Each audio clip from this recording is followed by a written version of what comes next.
everyone. Antoinette Martinez, I'm Chair of the Housing Committee. Nice seeing you all today. We have a very light crowd, but appreciate you making time. I know the weather is beautiful outside. Um, so really just wanted to make time so that, just dedicate time so that when the Department of City Planning, they host their meeting on May 6th, it's not the first time that we're seeing the information that they're presenting for the zoning text amendment changes for the city of Yes for housing opportunity. So for today's meeting, what we're gonna be doing is just watching YouTube videos that you can also go ahead and view on your own as well. Um, over the, Are you hearing an echo? I don't know. I don't hear that though. Yeah. Is it my phone?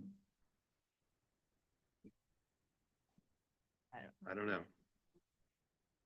Oh, Are you maybe still in the because she, meeting? yeah. Turn it up.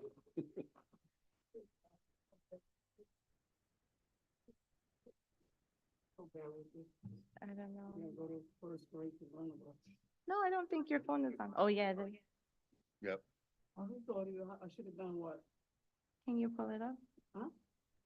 Okay. The Zoom app? Oh, Sorry. my God. Close it here, right? I have it here? Oh, okay. Will be the meeting. Yeah, I didn't hear it either. No, it's okay. Don't worry about it. So you're good. Yeah. Um, so there's, so sorry. So, over the past couple of months, the Department of City Planning, they have been going around doing presentations. Each of the presentations are about 20 minutes each, but there are Q&A sections that last about 2 hours. So if you go ahead and, make the time to review these on your own, don't get discouraged.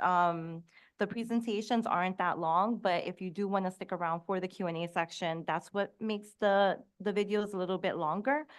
We're not going to be watching, the Q&A section. We're just going to be focusing on the presentations for tonight. And then just a couple of announcements before we go ahead and get started, just because these were emails that were sent around from the board office earlier today. The first has to do with an email that was sent from the controller's office. They're working on a campaign called Homes Now, Homes for Generations. And they're looking for the city to invest $2 billion of capital funds to HPD for permanent affordable housing. And they're having two presentations on May 2nd at 12 p.m. and then the next one on May 6th at 6:30, which conflicts with the DCP presentation. Julio has already confirmed that he will be able to attend, and Jeremy is reaching out to the controller's office to confirm if the meeting is open to board members and non-board members. So I know I sent this information out to all of the committee members, but we're just working to confirm if that can be extended to non-board members. And then also there was another email that was circulated earlier today about an expo that's happening at the CUNY Graduate Center. And this is really focusing on a number of services that will be provided that are offered by lender providers, government agencies, housing providers, real estate professionals. I don't have the handout with me. So there are flyers Oh, wait, here there are flyers on the back table. for folks in the room. And then if you're on the line joining, you should have received an email. And then I know John had sent out an email, and we can quickly touch on that before we get started. Let me just pull it up. Okay, so there was an email that went out earlier this week asking for a clarification on organizational matters and then just some suggestions for future meetings. In terms of organizational matters, folks that are on the housing committee did receive a list of all of the current committee members. We were informed that the CB7 website is still being worked on and does not yet have a go live date for when it'll be published. And then we're waiting on clarification, on whether the board office can establish a Google group. But Julio responded, and this would be so that committee members would be able to, communicate with one another more effectively. Julio did respond to a question regarding establishing a Google group, and he responded that, the official board email address is not, a Gmail account, so from that account, they're not able to establish a Google group. But we are working to see if they can set one up outside of that, if that's not clear. Jeremy, chime in if you have any input, or we'll just wait for clarification from Julio. Okay, so waiting up for Julio on that.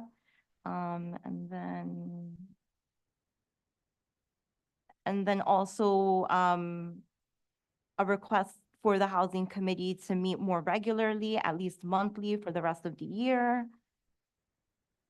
And to establish a procedure for how committee agendas can be set going forward. On my end, if anybody has anything that they want to bring up for agendas moving forward, just let me know. We could work together to get things on the calendar, moving forward. But yeah, really would like to make this as collaborative as possible. And John, you want to take the mic?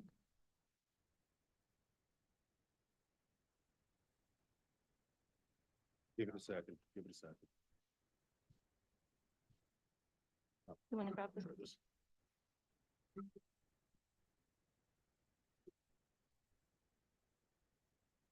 Go for it. Could we, Chair, could we work together on some of those suggestions? And then could we put those suggestions out to the committee membership and ask if any suggestions are seconded, or if other people want to meet on the same topics? Because I would like to plan some of those if you're open to some of those suggestions, and if other people are open to some of those suggestions. Yeah, definitely. And at the last board meeting, I know Richard Codor had also urged the committee or the board to host a meeting about particular housing development that's happening in Windsor Terrace. So, really welcome anyone who would like to help with moving forward to get things on the agenda. Yeah, let me know. We can move that forward. Would you prefer us to follow up by email and then copy the board on that? Just sort of copy the members, copy the board, and copy you? Yeah, that sounds good. For next month, I would like to get a presentation with FDNY, just because there's been a number of fires lately in the neighborhood. So hoping to have a fire safety presentation. If anybody knows of any other organizations that would like to work in conjunction, just to make sure that there's a good turnout and to get the information out to as many people as possible. But that doesn't have to be the only meeting for May. There's a number of issues that are going on. So as long as people are willing to help with getting those meetings, like logistically, together, I would appreciate that.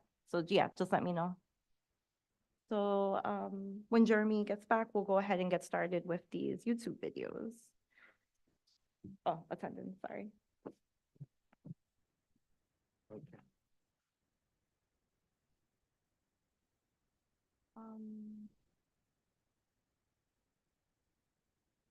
To respond about that, the shared folder. I did not respond. I believe I forwarded it to Julio. No, actually, I believe you sent it to Julio and I read it.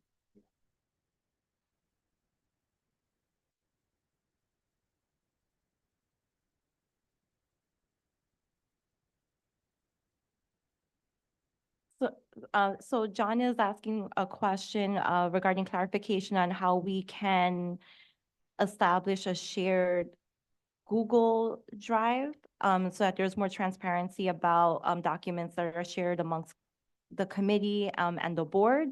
From my understanding, the board office is working to update the website and all of the documentation will be updated on there once it's updated. Is that my It's sent understanding? back to us 3 times now for a punch list. So hopefully this time I will complete the punch list to their satisfaction. Okay, and just to confirm, we'll be able to upload So documents on there? We will be able to do it from the office. Okay, We're gonna have a documents page and we'll be able to link that to various meetings as well. okay. So hopefully that'll be the mechanism. We won't need a Google Share Drive for that. Ready? So I'm going to call attendance. When I call your name, please acknowledge. If you are joining us online, please remember to unmute yourself, acknowledge your name, and then mute yourself again. Let's start with Antoinette Martinez. Thank you. Alberto Ortiz Almeida. Damian Andrade. Gladys Bruno. Richard Codor. John Fontillis. Jeremy Kaplan. Marilyn Melman. Maria Roca. John Santori. Thank you. Elise Shook. Thank you. You do not have a quorum, but as long as there's no vote tonight, you can, I can't say conduct business, but you could go ahead. Okay, sounds good. So there's 4 DCP presentations. Again, they're each about 20 minutes long, so appreciate you all making the time for today. I'm not a zoning expert. I won't be able to answer any questions. Really, the purpose of this, again, is just to hold space for, so that we can have sort of a quote unquote like study session. That way, when we're meeting with DCP on the 6th, it's not the first time that we're seeing the information. So just gives us a little bit of time to let the information marinate so that we're able to ask better questions. So there's 4. The first is an overview of the project scope. And then the other 3 presentations go over components of the City of Yes for Housing Opportunity. It's universal affordability preference, diverse housing types, and missing middle housing types. So if we start with the overview, the last These one. 4. Yeah. Okay. So let's start with the last Yep. one. Let me just-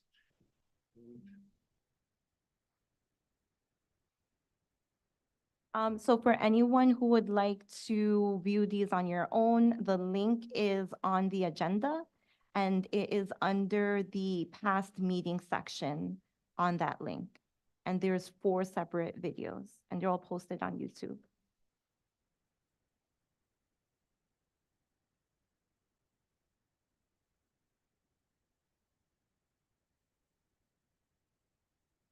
So in the agenda that was sent around for this meeting, there was So a you- link. sorry. You should have gotten an email at about 5 o'clock today as a reminder of this meeting. It's in that. This one, right? Overview, yeah. Yep.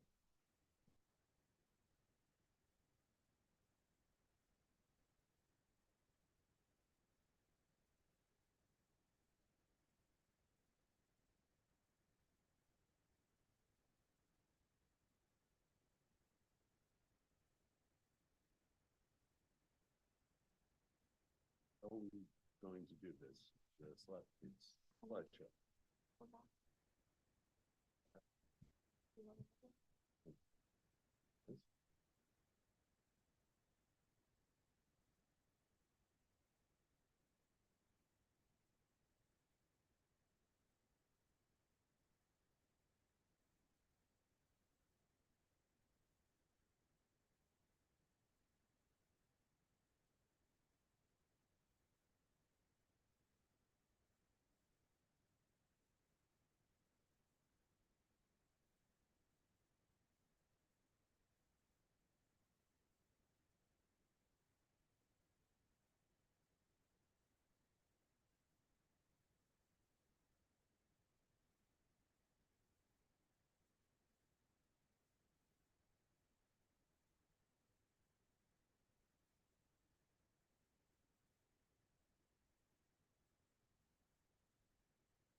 go ahead to see if we have,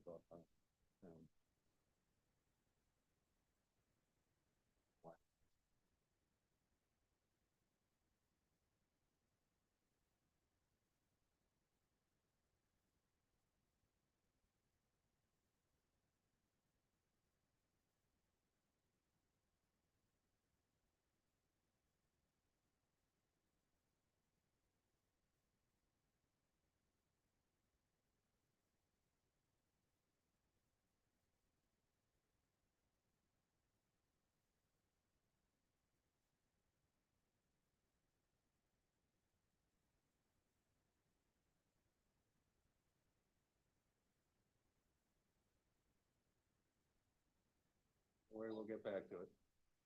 For the record, the city environmental number for zero. My name is Director. My name is Assessment. Deputy Director of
Wondering if you click buy or book, is your personal info going to be safe? With worry-free protection.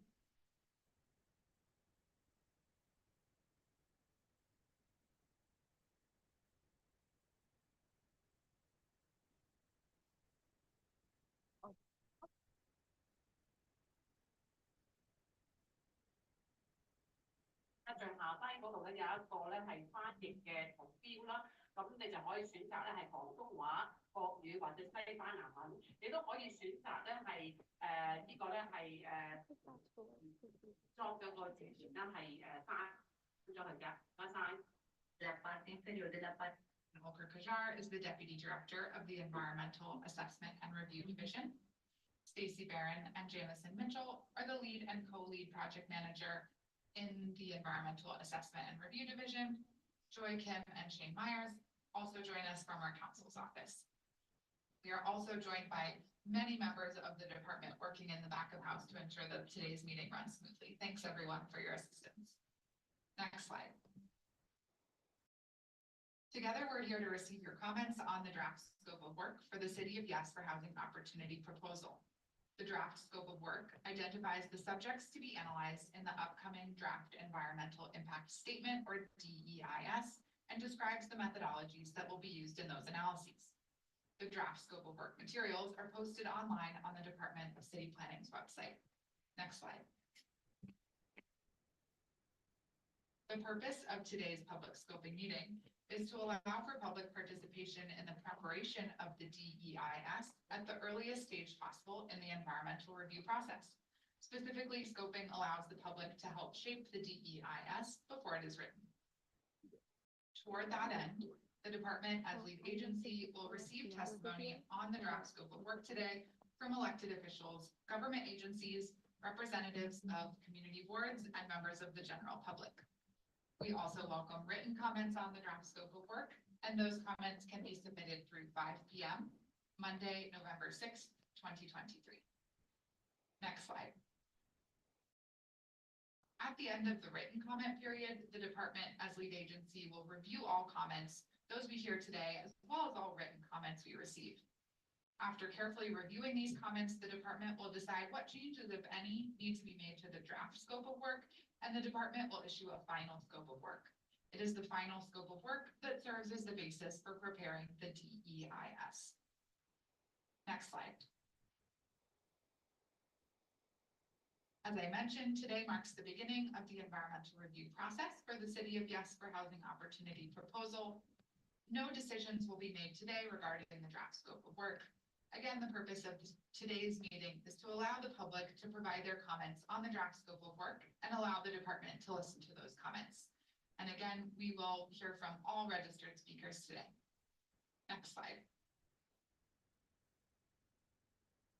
I will now focus on the structure of today's meeting, which is divided generally into 3 parts.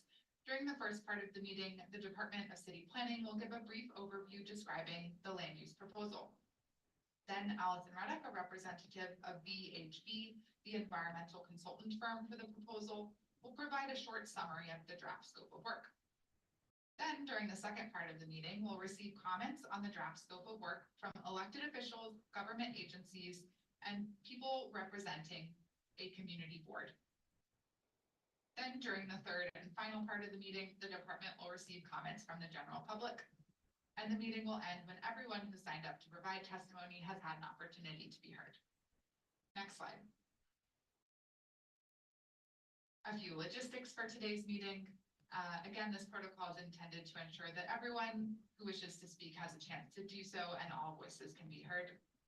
If you wish to speak and plan to access the meeting online using a computer, tablet, or smartphone, please register online through the City of Yes for Housing Opportunity public scoping meeting page of the NYC Engage portal at www.nyc.gov/NYC-engage. A link to join us and provide your testimony will be emailed to you after you've completed the registration process on the NYC Engage portal. We will then add you to our speakers list. Next slide. When it's your turn to speak, your name will be called and you will be granted temporary speaking privileges by the Department of City Planning. You'll be promoted to panelist, which allows you to mute and unmute your microphone and the ability to turn on your camera. Promoting speakers does take a moment, so please be patient. Once your name has been called, we'll help you unmute your microphone and you will be asked to convey your remarks. To allow us to hear from everyone who wishes to speak, we ask that you limit your remarks to 3 minutes. If you're viewing online, a 3-minute countdown clock will run on the screen. And at the 3-minute mark, your time will expire. At that time, you'll be asked to conclude. So we're gonna play a more recent video. Next slide. An additional note of instruction for those of you joining by phone. If you wish to provide testimony via telephone, please select *9 when prompted. Please listen for me to call out the last 3 digits of your phone number, at which point you will be given the temporary ability to share your testimony. You don't need previous You must experience. press How are there *6 2 of them on? your telephone, and you will be able to hear your speech by the computer. When your testimony is complete. Data visualization. Here we go. So I'm thrilled tonight that we have Dan Garodnick, our Director of City Planning and the Chair of the City Planning Commission with us tonight to say a few words about the City of Yes. Dan? Thanks, Lara, and good evening, everybody. I wanted to start by saying a huge thank you to all of you for joining us tonight. I understand that we have a record number of attendees for a virtual information session. Super impressive. It is great to see so many people taking an interest in our City of Yes for Housing Opportunity proposal. So thank you. If I may, I just wanted to start by acknowledging for a moment why we are having this conversation and why it is so important today. As you all know, there's a lot of discussion in political and policy circles that New York has a dire housing crisis driven by a decades-long housing shortage. And that certainly bears out in the statistics that we see. Over the past decade, we created about 800,000 jobs, but only 200,000 homes. The vacancy rate for apartments under $1,500 a month is functionally 0. In the last 40 years, we gained a population of 1.7 million people. We created housing at half the rate as we did in the prior 40 years when we actually lost population. It all adds up. It is cumulative. They aren't just numbers. This shortage has created real human challenges that are affecting all of our lives. Renters in New York City, they are getting squeezed badly. Over 50% of New Yorkers are rent burdened, which means that they pay more than 30% of their income in rent. And in some neighborhoods like Mott Haven, Bedford Park in the Bronx, Flushing, Jackson Heights, or East Elmhurst in Queens, Coney Island, Borough Park, Brooklyn, and the North Shore of Staten Island, and many more neighborhoods around the city, the percentage of people who are rent burdened is even significantly higher than that. Because of the cost of housing, too many New Yorkers are struggling today. There is also a dramatic imbalance in power between landlords and tenants in New York City. Without a credible option to move to another unit, tenants who do not have other protections are frequently faced with unimaginable rent increases, poor housing quality, or even harassment. We also have seen significant gentrification pressure in certain neighborhoods.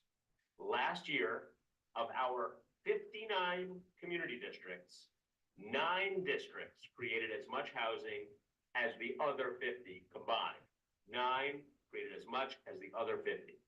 When entire areas of New York City are functionally shut off for housing creation, everyone gets hurt. And yes, even the people in those very areas. Homeowners in low density areas, well, they're stuck too. Layer upon layer of zoning rules have made so many of our 1- and 2-family homes out of compliance with zoning. Not a good result when you are applying for insurance, looking for city approval for modest changes in your house, or to move in an aging relative to live with you. It's time for us to eliminate some of these non-compliance headaches and give middle-class homeowners the opportunity to make better use of their own property.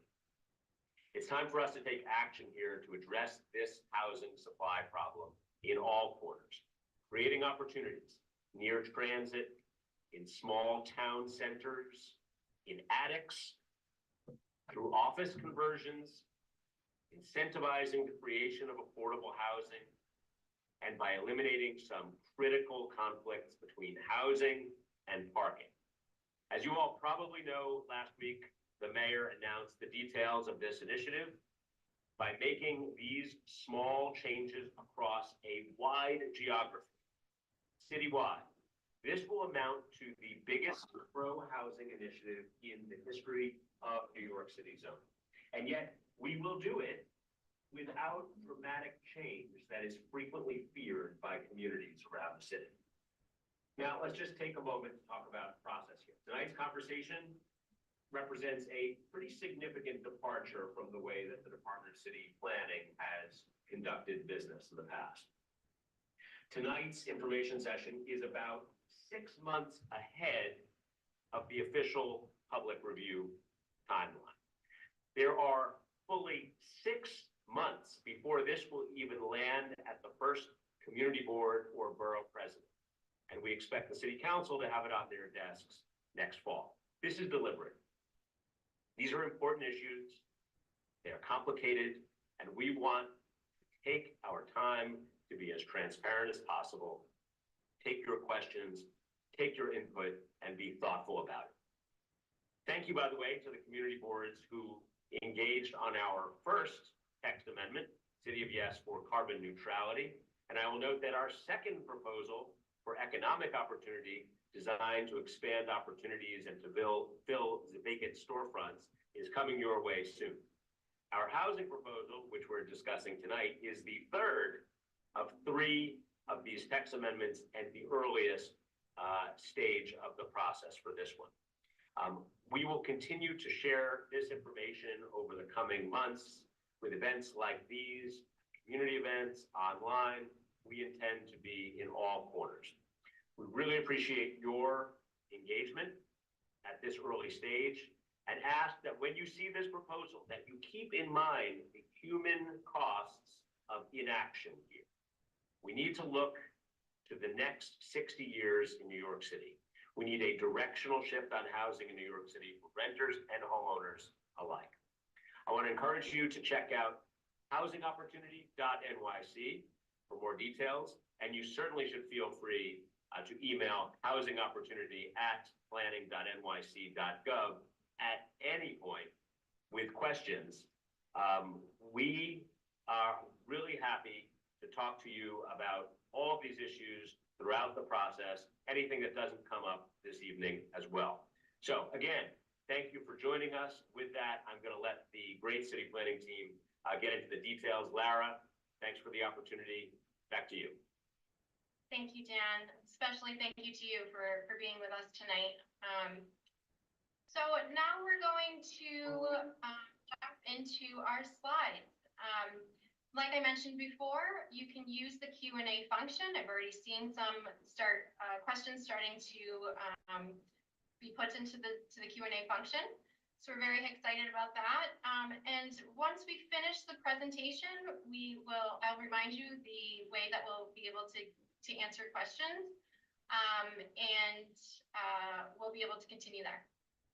So I'm gonna now turn over to the Department of City Planning's housing team. We have Winnie Shen and Veronica Brown with us this evening, who are going to present on the topic at hand, the housing opportunity. And then again, after that, we will go into the Q&A portion of the evening. Winnie, I'll pass it on to you. Thanks. Next slide, please. The NFL season will be back before you know it. Sign up for NFL Sunday Ticket to YouTube TV. And watch every game, every Sunday, all in one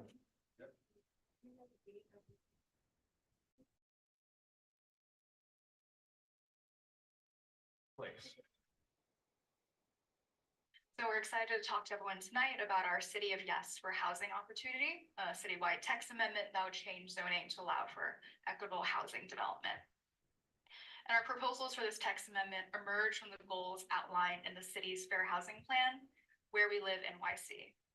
Created by HPD in collaboration with over 250 community organizations, the plan highlights how the city's housing shortage and affordability crisis have severely limited New Yorkers' housing choices. New York City has seen tremendous job growth over the last 20 years, but housing production has not kept pace with the city's growing population.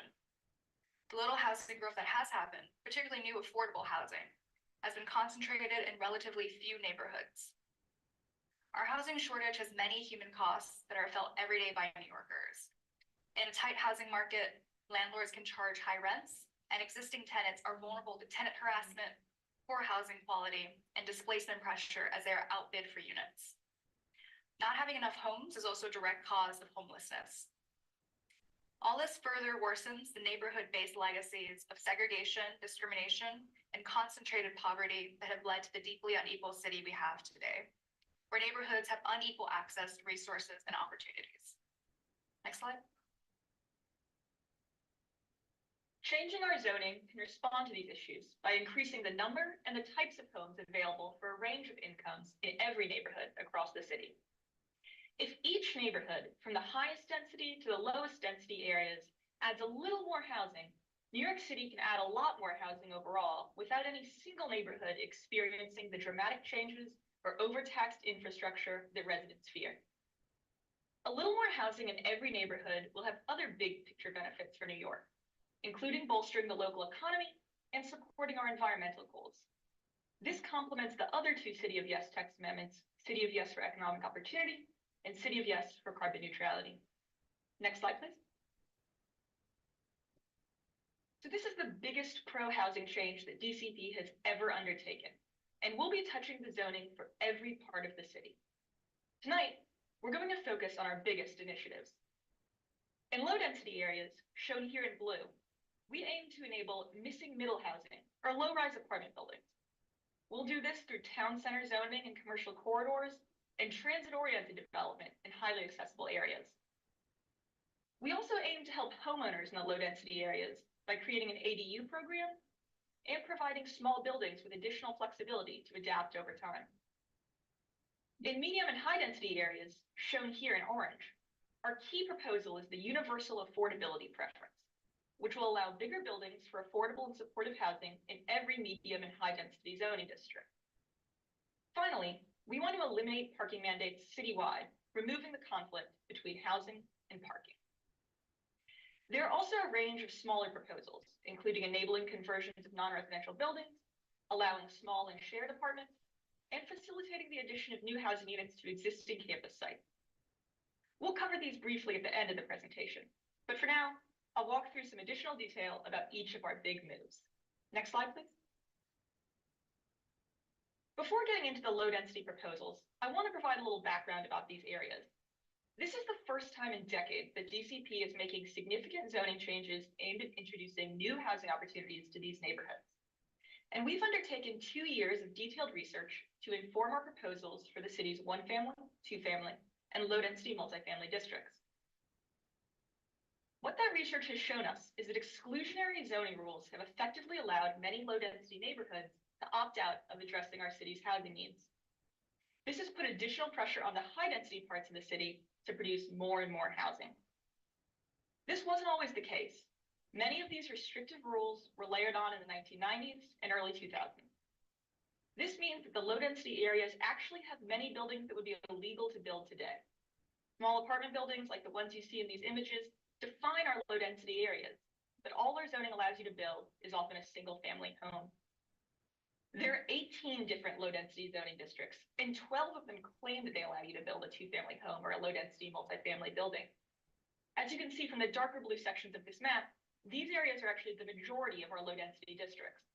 But these districts have become two-family or multifamily in name only. If you were to actually try to build a building that had more than one unit in most of these districts, you wouldn't be able to do it. The parking requirements are so high that you couldn't physically fit both the building and the parking, for example. Or the yard requirements are so extreme that the building's footprints couldn't accommodate multiple units.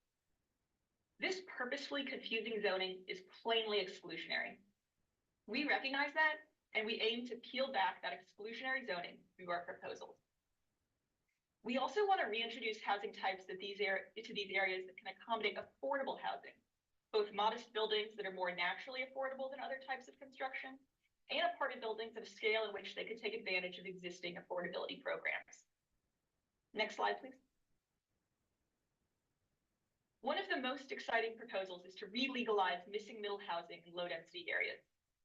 This housing is called missing middle both because of its physical scale and because it tends to serve middle-income residents, since it's relatively affordable to build. We want to allow these low-rise apartment buildings on a variety of sites that we think make sense based on the existing architecture in low-density neighborhoods. First, we want to foster town centers in the low-density areas by allowing buildings with ground floor commercial uses and 3 to 4 floors of housing on top. About 5 square miles of New York City is zoned to allow low-density mixed-use buildings already. But if someone in these areas wanted to build a mixed building, there's almost no way they could do it. Height and floor area limits are lower than what's realistically necessary for this type of building, and parking requirements are extremely high. We propose adjustments to the zoning to make this type of building feasible where the zoning map already allows it. This will enable a kind of development that matches what's already in many of New York City's low-density neighborhoods, better than the single-story commercial storefronts that are common on these blocks today. Next slide, please. Next, we want to promote transit-oriented development in the low-density districts. DCP is proposing a new geography that extends past our existing transit zone and identifies areas that have good access to transit. You can see this on the map. On the map, the low-density districts that fall into this area. Large sites that are in this area and are also located on a wide street or on the short end of the block would be able to build a low-rise apartment building, 3 to 5 stories, depending on the height limits of the underlying zoning district. This kind of transit-oriented development mirrors our existing context. It's very common in low-density neighborhoods to see a small apartment building on a corner with single or two-family homes mid-block, like what's in this image. Transit-oriented development also advances so many of our core planning goals by encouraging a little bit of housing in every neighborhood and sustainable development near transit. Next slide, please. In the rest of the low-density areas, we want to give homeowners flexibility. Under this proposal, a single and two-family home would be allowed to add a small accessory dwelling unit, or an ADU. There are a range of types of ADUs, including backyard cottages, garage conversions, or basement apartments. These small units will provide important housing options for small households, like a young person moving into their own place for the first time, or an elderly resident who wants to age in place. Because of their small size, they also serve different income levels than a large single-family home does. Its successful implementation of ADU programs shows us that these units can give multi-generational families a little more space and help middle-class homeowners with their household expenses. Many of the barriers to legalizing existing units, including basement apartments, are in state and local laws beyond zoning, but we are doing what we can to enable the safe legalization of those units. Next slide, please. The Second American Civil War is going to make the Israel-Hamas conflict look. The same rule changes that enable ADUs can also help homeowners who don't want to add an ADU, but just want a little more flexibility to adapt their homes to meet their needs. Our research shows us that many existing buildings are out of compliance, meaning that they're not in line with today's rules. For example, R401 districts are two-family districts that allow semi-detached buildings like the ones that you see here. But buildings like these pre-1961 duplexes could not be constructed today because they have more square footage than we currently allow, as well as a smaller rear yard. These non-compliances can cause big headaches for homeowners if they need to borrow money from the bank, or if they want to make simple changes to their home, like renovating an outdated kitchen. We want to fix these rules, which will have dual benefits. First, homeowners of existing buildings won't run into issues when they go to make an alteration to their building, because the zoning will better match what's actually on the ground. Second, you'll actually be able to build a two-family home in a two-family district, or a multifamily home in a multifamily district, when today, the only thing that would be feasible is a single-family home. Next slide, please. Next, we're going to turn our attention to the medium and high density areas of New York City, where our focus is on creating more opportunities for housing, including affordable housing. The Universal Affordability Preference, or UAP, is one of our big moves in medium and high density areas. Under our current zoning, each zoning district gets the same FAR, floor area ratio, or the amount of square feet you're allowed to build, regardless of whether you're building market rate or affordable housing. But there is an exception. If you're building affordable senior housing, you get more FAR, meaning you're allowed to build a bigger building. We want to take that existing preference for senior housing and just extend it to all types of affordable and supportive housing. This means that the FAR for market rate housing won't change, but you'll be allowed to build about 20% more so long as that extra room is occupied by affordable housing. There are a few districts that don't have the senior housing preference today, which is shown on this map in dark orange. So we'd be creating new FARs for those districts to enable housing in every neighborhood. We also want to make sure you're actually allowed to build a building that fits the square footage you're allowed. So we'll provide height increases in places where you need an extra story or so to actually fit the affordable housing. Next slide. Here I'll walk through one example of how universal affordability preference works. Let's say this church, located in R6 district, wants to build affordable housing. Today they get 3.0 FAR, regardless of whether developing market rate or affordable. And for this lot, this will allow them to build about 35 units. Under UAP, they get 3.9 FAR. But note that extra 0.9 FAR could only be used for affordable housing. If it is, they can build about 10 to 12 more affordable units. Now, 10 to 12 more affordable units may not sound like a lot, but this is functioning at a citywide scale.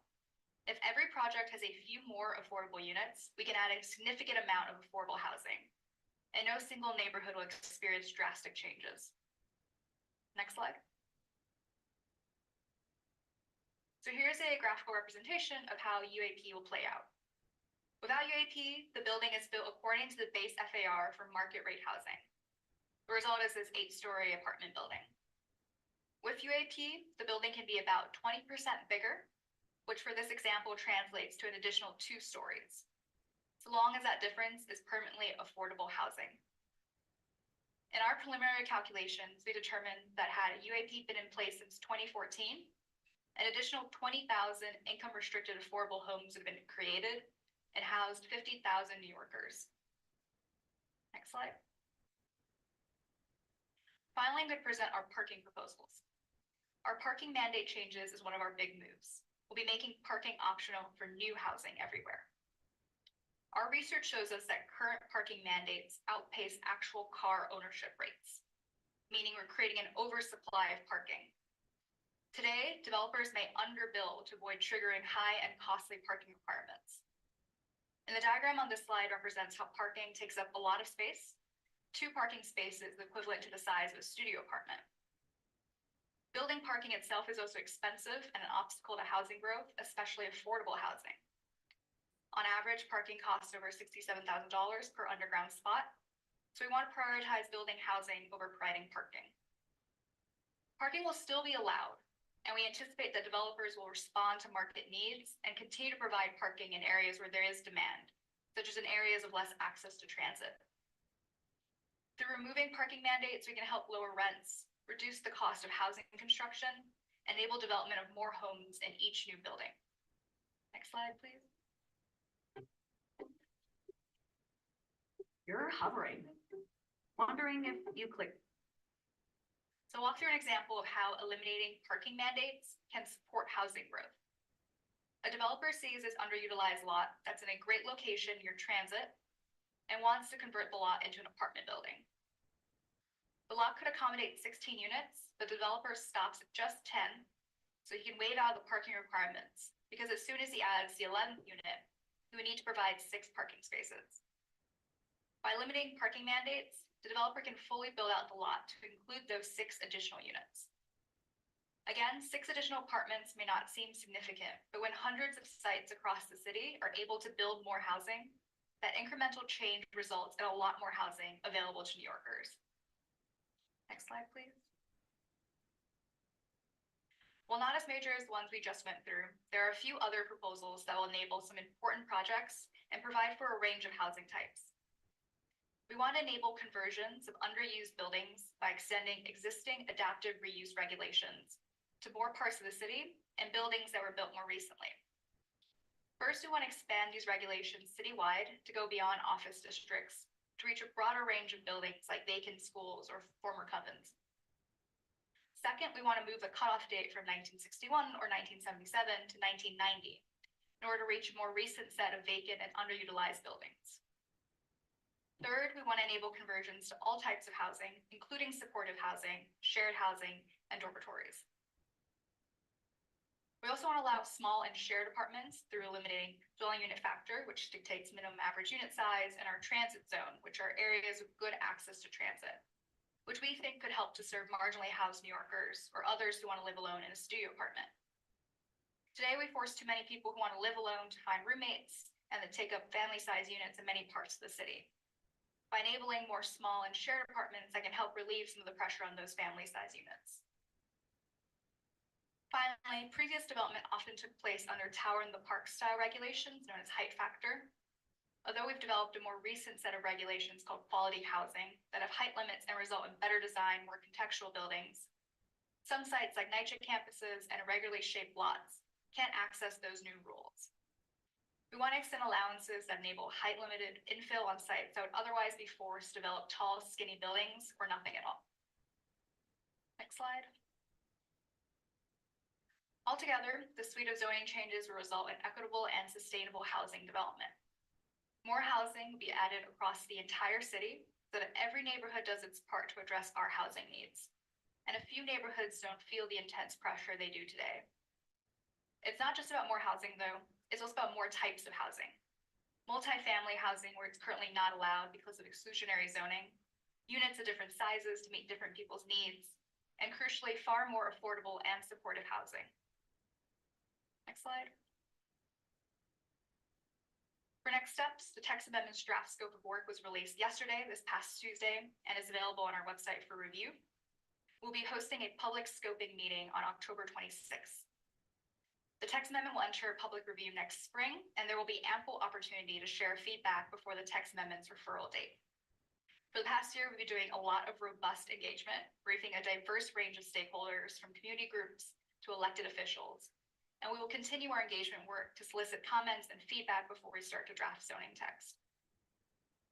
And thank you for attending our info session. I pass it back to Lara then. Thank you so much. We're going to end this video and we're going to start the next video. So this starts the portion of our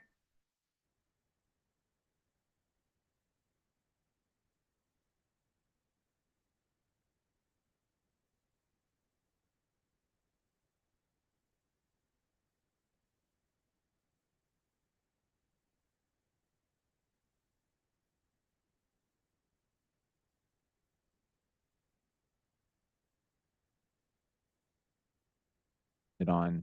Is it on now? So on May 6th, sorry, I have not paid attention, honestly, to the city of Yes. I should have, but I have not. But on May 6th, there's a land use committee meeting is that a joint meeting or is it just a land use committee that we're encouraged to attend? Yeah, so we were actually working to have this meeting be the presentation with DCP, but land use wasn't available. So because of scheduling conflicts, we weren't able to host that as a joint meeting. But land use will be holding the presentation with DCP on May 6th. Have additional info? There will be a second land use meeting. It's not scheduled yet. We've spoken to DCP about it. They're willing to come a second time before we vote. The first one should be an overview of the general proposal. They will take our questions that evening. If they could answer them, that would be fine. But the second one is supposed to be more detailed about this district. Okay, I was gonna ask about that. But is it land use that takes the vote? Is that the committee that votes? This takes the vote in committee, and of course, the full board votes likely June 12th. So, can the housing committee also vote?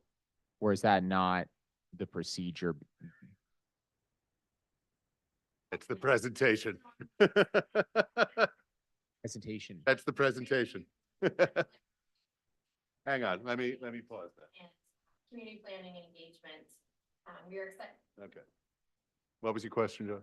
So because this is housing related, can the housing committee also take a vote and send that vote to the board as? So that's a better question for Julio. I know in the past, we had economic development join for that aspect of City of Yes, and we had transportation join for the previous one, but it was only housing, I'm sorry, it was only land use that voted because these are land use matters. That's what I remember from November, I think it was, or that joint meeting that was between the Yes. two committees. So my other question, just you touched on it, these ideas, applying them to CB7, to what extent can we understand the way that these proposals would affect CB7? So that's what we have asked them. We wanted to get an overview. We wanted them to hear our questions. If they can answer them that night, great. But if they can't, bring those answers back at the next one, along with a presentation on that's more detailed about the local community. And then separately, I had also reached out to city planners to see if they would be able, if the board would be able to contract them so that we can better understand how this proposal would affect, Sunset Park and Windsor Terrace.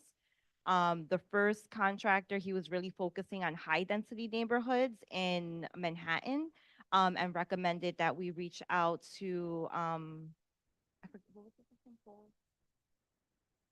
I'll get the name, but there was a separate planner, Paul Graciano, who focuses on low density neighborhoods in Queens.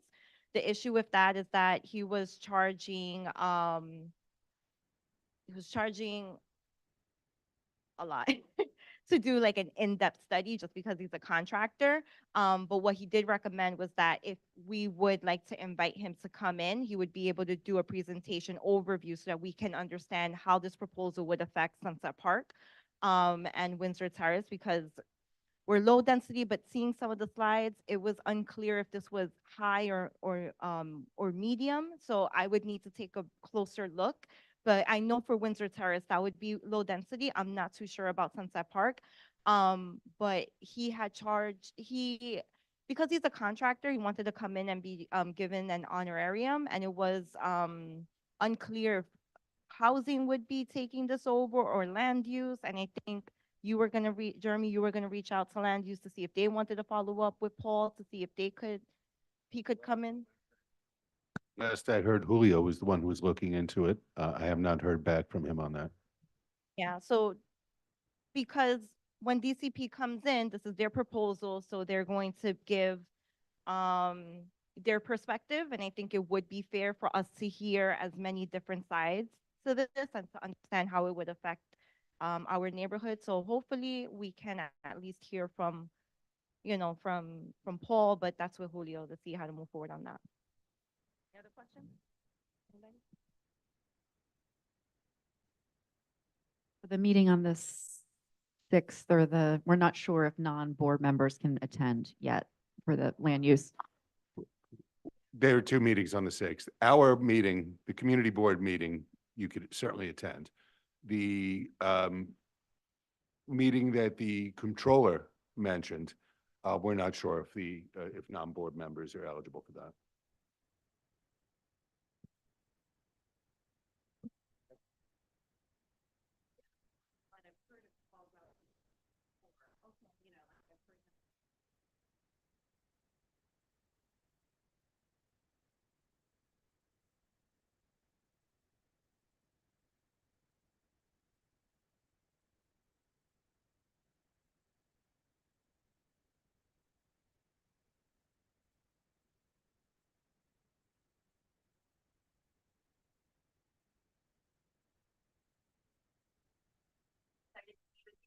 Tonight, if you want to do a couple housekeeping things before we get started.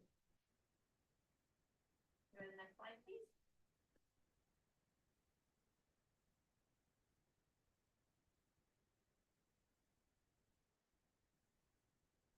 I'm going to start with interpretation.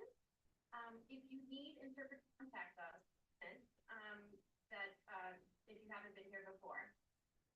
So tonight begins a new series of information sessions where we will take a deeper dive into each of the components of housing opportunity.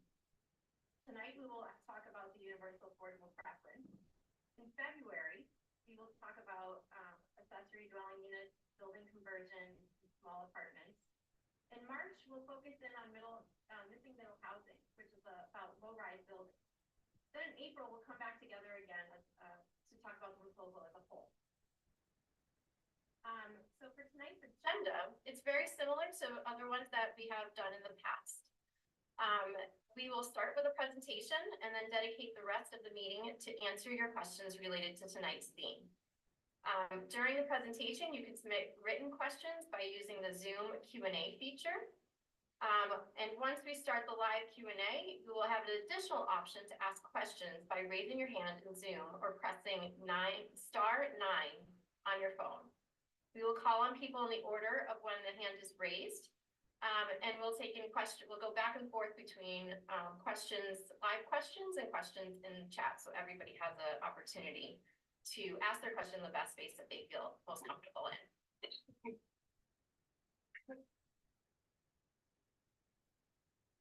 I thought I heard something. Next slide. If you are joining by YouTube or do get disconnected for some reason, as a reminder, the instructions 865. Thanks, Lara. Hi, everyone. I'm Winnie Shen. I'm a planner here in our housing division at City Planning, and really excited to have this opportunity to talk to everyone about City of Yes for housing opportunity. It's a citywide text amendment that would change zoning to allow for equitable housing development. The text amendment will enable the creation of a little more housing in every neighborhood by removing the layers of exclusionary zoning that have created barriers to housing growth and updating our zoning to better meet the needs of New Yorkers today. If each neighborhood from the highest density to the lowest density areas adds a little more housing, New York City can add a lot more housing overall without any single neighborhood experiencing dramatic changes or overtaxed infrastructure.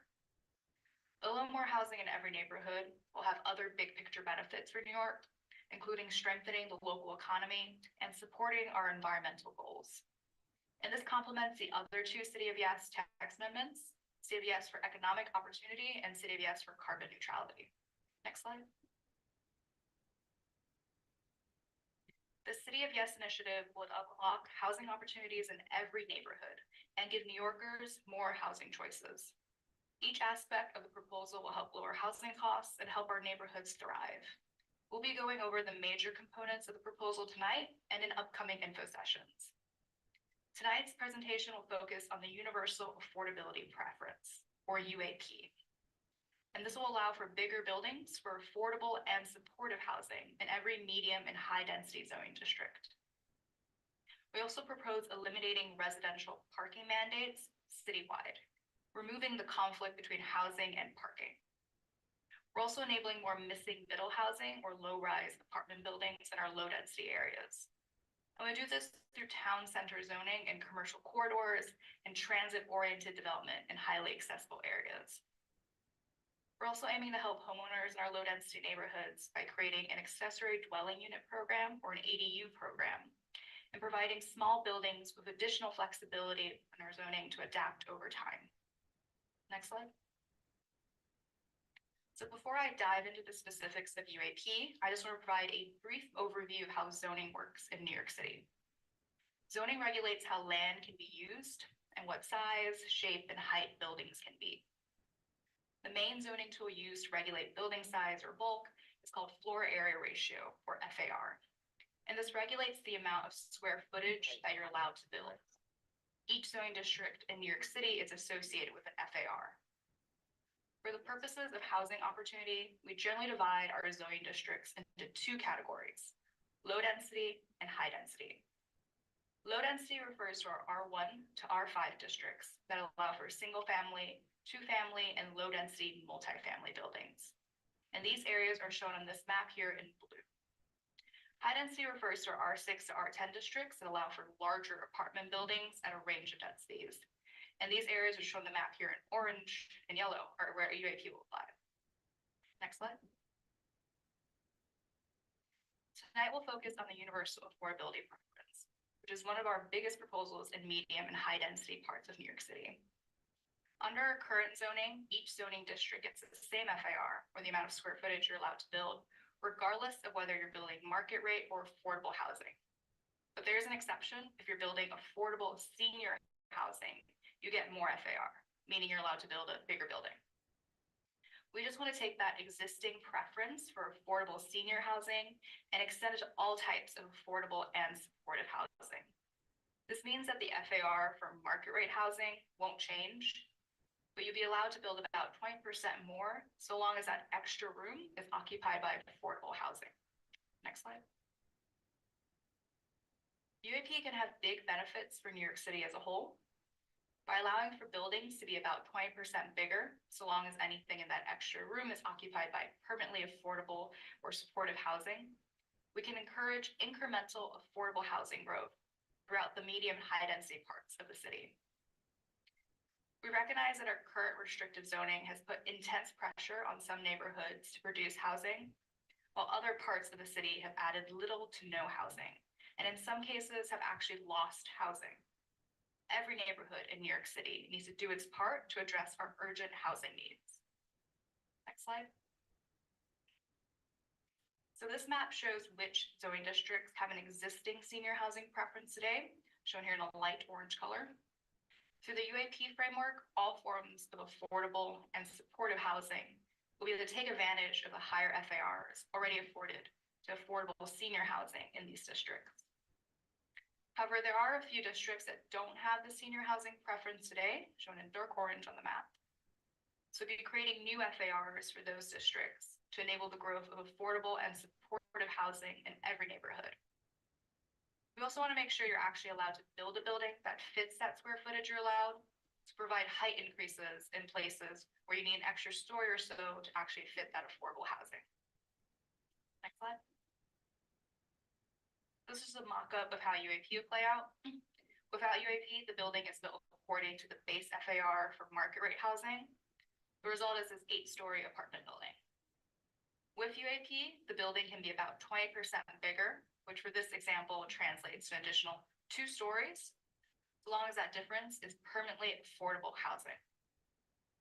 Our initial calculations, we found that had UAP been in place since 2014, an additional 20,000 income restricted affordable homes could have been created and house up to 50,000 New Yorkers.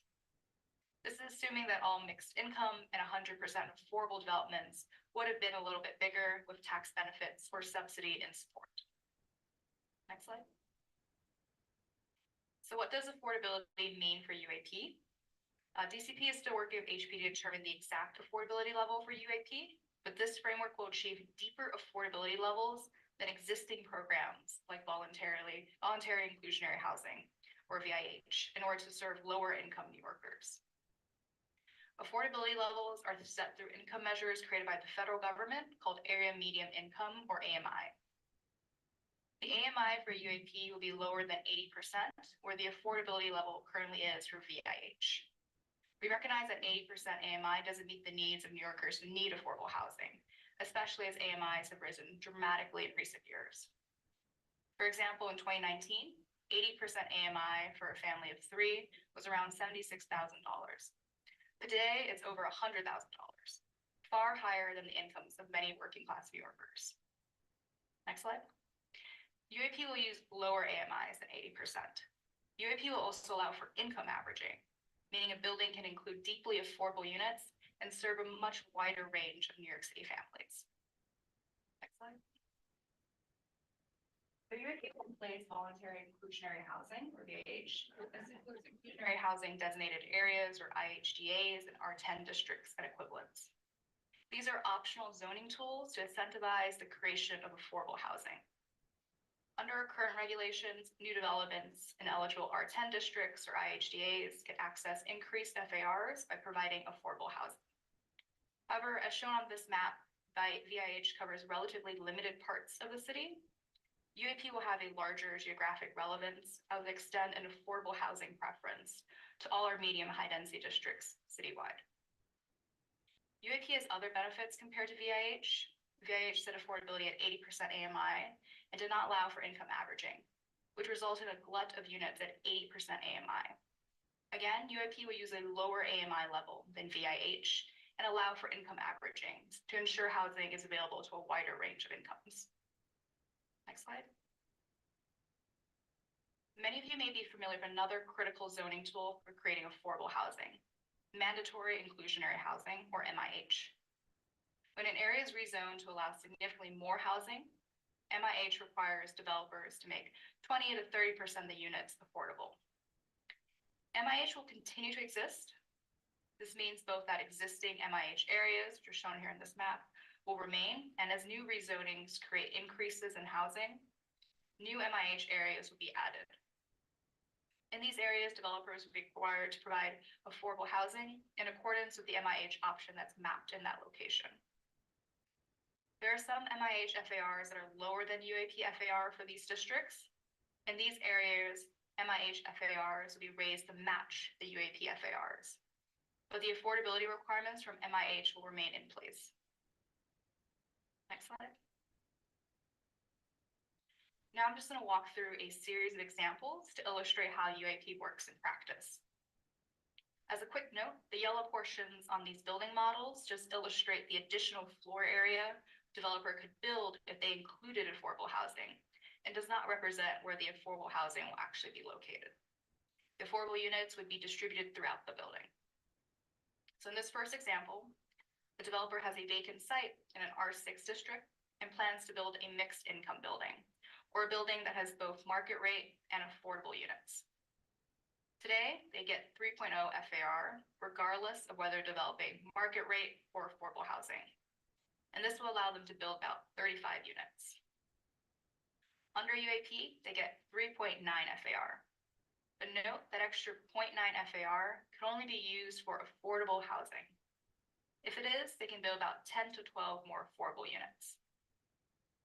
Now, 10 to 12 more affordable units may not sound like a lot, but this is functioning at a citywide scale.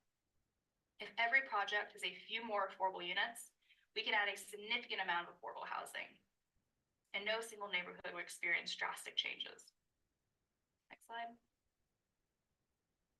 In our next example, we have a city-owned site in an R8B district that's going to be used for an entirely affordable building. Today, R8B districts do not have a preferential FAR for affordable senior housing. So this site is limited to 47 units, no matter what kind of housing they're providing. We're proposing for R8B districts and all other districts with no existing senior housing preference, or a very small senior housing preference, will receive a 20% bump for affordable housing. In R8B, this means 4.8 FAR for affordable housing. In this example, that translates to an additional 9 to 10 permanently affordable homes. By making sure that every medium and high density zoning district has a preference for affordable housing, we can encourage incremental, affordable housing growth throughout the entire city.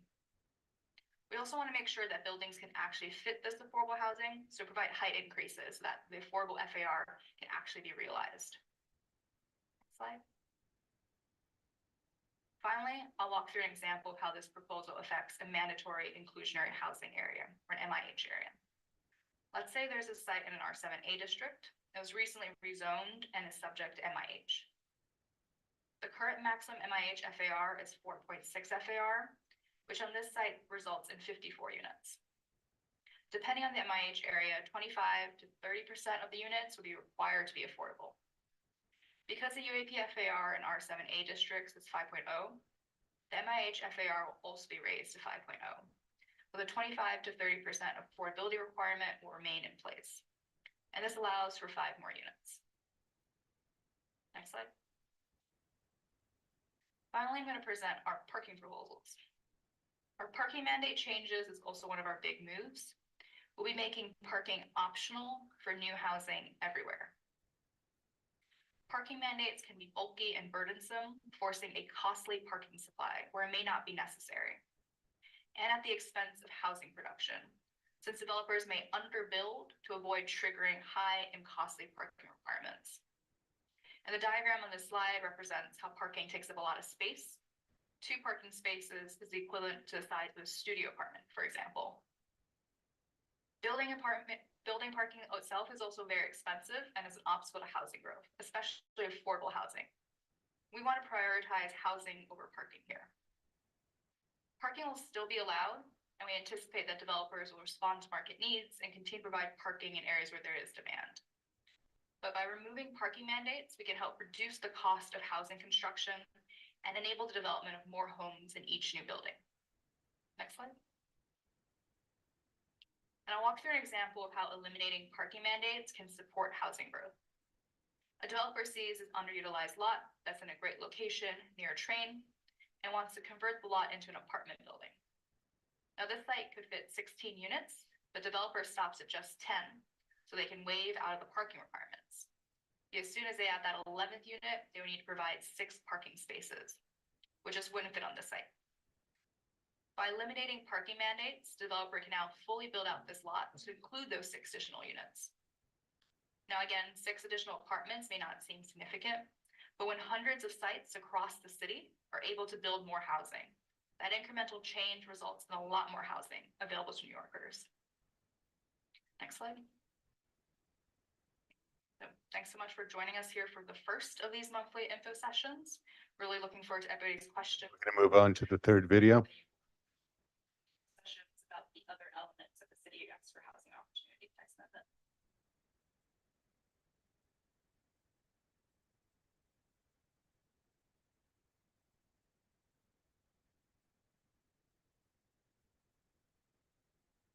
Want to get a new job? A Google Career Certificate can help you get a job in cybersecurity.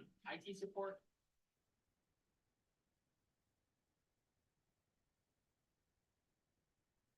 Then during the live Q&A part, you'll have the option to raise your hand and then you hit the participant ID, which is pound.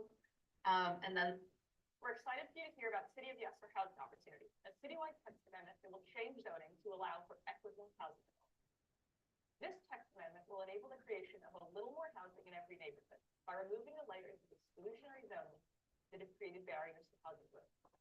This proposal will update our zoning to better meet the needs of today's New York. If each neighborhood, from the highest density to the lowest density areas, adds a little more housing, New York City can add a lot more housing overall without any single neighborhood experiencing dramatic changes or overtaxed infrastructure. Next slide. New York City has seen tremendous job growth over the past 20 years, but housing production simply hasn't kept pace with the city's growing population. The little housing growth that has happened, particularly new affordable housing, has been concentrated in relatively few neighborhoods. This has all led us to a city with historically low vacancy rate of 1.4%. That lack of housing choice is felt every day by New Yorkers. In a tight housing market, landlords can charge high rents, and existing tenants are vulnerable to tenant harassment, poor housing quality, and displacement pressure. Not having enough homes is also the direct cause of homelessness. Changing our zoning to respond to these issues by increasing the number and the types of homes available for a range of incomes in every neighborhood across the city. A little more housing in every neighborhood can have other big picture benefits for New York, including bolstering the local economy and supporting our environmental goals. This complements the other two City of Yes text amendments, City of Yes for Economic Opportunity and City of Yes for Carbon Neutrality. Next slide, please. This text amendment is the biggest pro-housing change that DCP has ever undertaken, and we'll be touching the zoning for every single part of the city. Some of our biggest moves include the Universal Affordability Preference, UAP, which will allow bigger buildings for affordable and supporting housing in every medium and high-density zoning district. We also propose eliminating residential parking mandates citywide, removing the conflict between housing and parking. We're also enabling more missing middle housing or low-rise apartment buildings in our low-density areas. We'll do this through town center zoning and commercial corridors and transit-oriented development in highly accessible areas.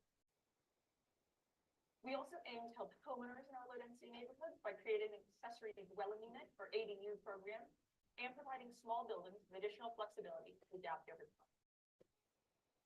There's also a range of smaller proposals that will enable a few important housing options that can help bring New Yorkers the housing they need. These proposals include enabling the conversion of non-residential buildings, allowing small and shared apartments in central locations, and allowing for residential campuses to add height-limited buildings if they choose. Next slide. So our current restrictive zoning results in not enough homes for New Yorkers. It also means that many housing types that have historically served our city are impossible to build today. Tonight, we're going to walk through the details of a few different proposals that can help to provide a range of housing types to meet New Yorkers' diverse needs. So first, we'll talk about accessory dwelling units, or ADUs, which are small homes located on the same lot as a one or two family building. Next, we'll cover a proposal to allow more buildings with studios and one bedroom, as well as homes that share common spaces like kitchens. Finally, we'll share a proposal to allow for the conversion of underused non-residential buildings, including vacant offices or former schools, into much-needed homes. Next slide, please. So now, I'll walk through a few slides about ADUs. Under this proposal, one or two family homes will be allowed to add a small accessory dwelling unit, known as an ADU. There are several types of ADUs, many of which already exist in our low-density areas from before current restrictive zoning was put into place. These may include attached in-law suites or granny flats, separate backyard homes, including for the conversion of a detached garage, or an attic or basement. The same rule changes that would enable ADUs can also help homeowners who don't want to add ADUs, but they just need some additional flexibility to meet their family needs. Because most buildings were built before our current restricted zoning, most buildings in low-density areas are added compliance, meaning that they're not in line with today's zoning rules. This makes it very difficult for homeowners to make simple alterations, even if that doesn't involve adding other code to their property. On a given block in a low-density area, some homeowners may choose to add an ADU, others might choose to make a small renovation to their home, and many will undoubtedly choose to keep their home the way it is today. Next slide, please. Many other cities and states have already implemented ADU programs. Their successes can show us that these units have big benefits for working families. Multi-generational families who need a little more space, or middle-class homeowners who could benefit from additional income for their household expenses. These small units will provide important housing options for small households, like a young person moving into their own place for the first time, or an elderly resident who wants to age in place. The current lack of housing choices forces these New Yorkers to move away when they'd rather stay in the neighborhood. Because of their small size, ADUs also serve different income levels than a large single-family home does. Not only will ADUs be more naturally affordable than other housing types, they'll also introduce a rental opportunity for voucher holders in our low-density areas. Today, many New Yorkers who receive rental subsidies can't find a place to use them, demonstrating the need for more housing options throughout the city. Next slide, please. In order to enable ADUs, we'll make a series of changes to the zoning. One ADU will be allowed for one or two family buildings in any zone. That ADU will be limited to 800 square feet. The zoning rules will be sufficiently flexible to enable a range of types of ADUs: detached, attached, attic, or basement. Owners can decide for themselves if they want to add an ADU and what type may work best for their home. For example, we anticipate the detached style will only be feasible on large lots that can accommodate eliminate emergency access to the rear. ADUs will be required to be 5 feet from the lot line and 10 feet from any other building. Detached ADUs will also will be allowed to be 2 stories, which can accommodate an over the garage living space. The zoning will also have special rules that grant additional flexibility to existing buildings that are converting into ADUs. For example, if someone wants to take an existing attached garage and convert that into an ADU, they'll be allowed to do so, even if that puts them above the floor area limit in their zoning district. They will not, however, be able to create a completely new space that exceeds that limit. Beyond zoning, ADUs will also have to comply with other rules, such as the building code and the housing maintenance code, which help to ensure the safety and quality of our living space. Next slide, please. On New York City's small lots, there are significant opportunities for basement ADUs, but these homes also face particular challenges and therefore will be subject to some additional regulations. Consistent with other rules for subgrade space, new basement ADUs will not be allowed in the coastal floodplain. No ADUs of any type will be allowed in special coastal risk districts, areas of our city with the most severe flood risk, such as Broad Channel or Hamilton. Outside of these coastal areas, basement ADUs may be subject to additional regulations or review. Recent weather events have tragically demonstrated that some inland areas of the city are susceptible to stormwater flooding. These rules, which are still in development, will help to ensure that future basement units are safe for tenants. We know there are already many existing unregulated basement apartments in New York. Bringing these units out of the shadows is critical for their occupant safety, but will require changes to state and local laws beyond zoning. The Adams administration will do what it can to enable the safe legalization of these units. Now I'll pass it off to my colleague Winnie Shen to continue the presentation. Thanks, Veronica. So moving on to our next proposal, allowing more small and shared apartments. What this means is allowing buildings of only simple, no-frills studios, as well as homes with private bedrooms, but shared kitchens or other common facilities. These building types have historically played an important role in New York's housing landscape, especially for young working New Yorkers who need a place to stay while they get their feet under them. Although these buildings provide critical housing, they're banned in the 20th century, largely because of prejudice and exclusion. New, small, and shared apartments can once again provide these important housing choices for New Yorkers, especially marginally housed New Yorkers, and people who prefer to live alone but can't afford to do so. Today, we're forcing many people into living situations they don't want. In some cases, that's a shelter or doubling up in an overcrowded unit. But our lack of housing options is also what forces young professionals to team up with roommates and take up family-size units. Allowing for more small and shared apartments can ease the pressure on these large family-size units. Next slide, please. Allowing buildings with more small apartments would involve changes to dwelling unit factor, or a measure of the minimum average unit size in a building. The zoning rule requires buildings to have a mix of big and small units if they want to max out their space.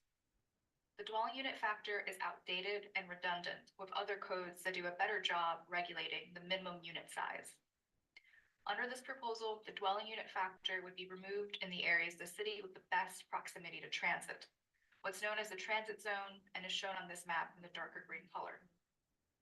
Buildings would still be subject to rules like the Housing Maintenance Code and the Building Code, which do set minimum sizes for livable rooms and require windows and other measures for safety and livability. Income-restricted housing would still be subject to existing HPD rules about bedroom mixes. Outside the central area, the zoning regulations will be reduced and simplified so that all multifamily buildings have a dwelling unit factor of 500. Currently, arbitrary dwelling unit factors vary by district. Together, these changes can re-legalize an important housing type while easing pressure on family-size units. Next slide, please.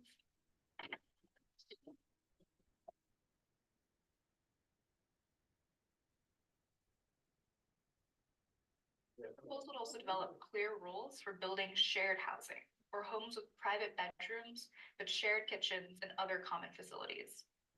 Our current zoning does not have a clear path for building shared housing. Creating clear definitions and rules would make this process less complex and enable a fuller range of shared housing options. These rules would make it possible to build shared housing in any multifamily zoning district. And this will enable the development of new construction shared housing, including affordable shared housing. These clearer rules can also help to re-legalize existing unregulated shared housing.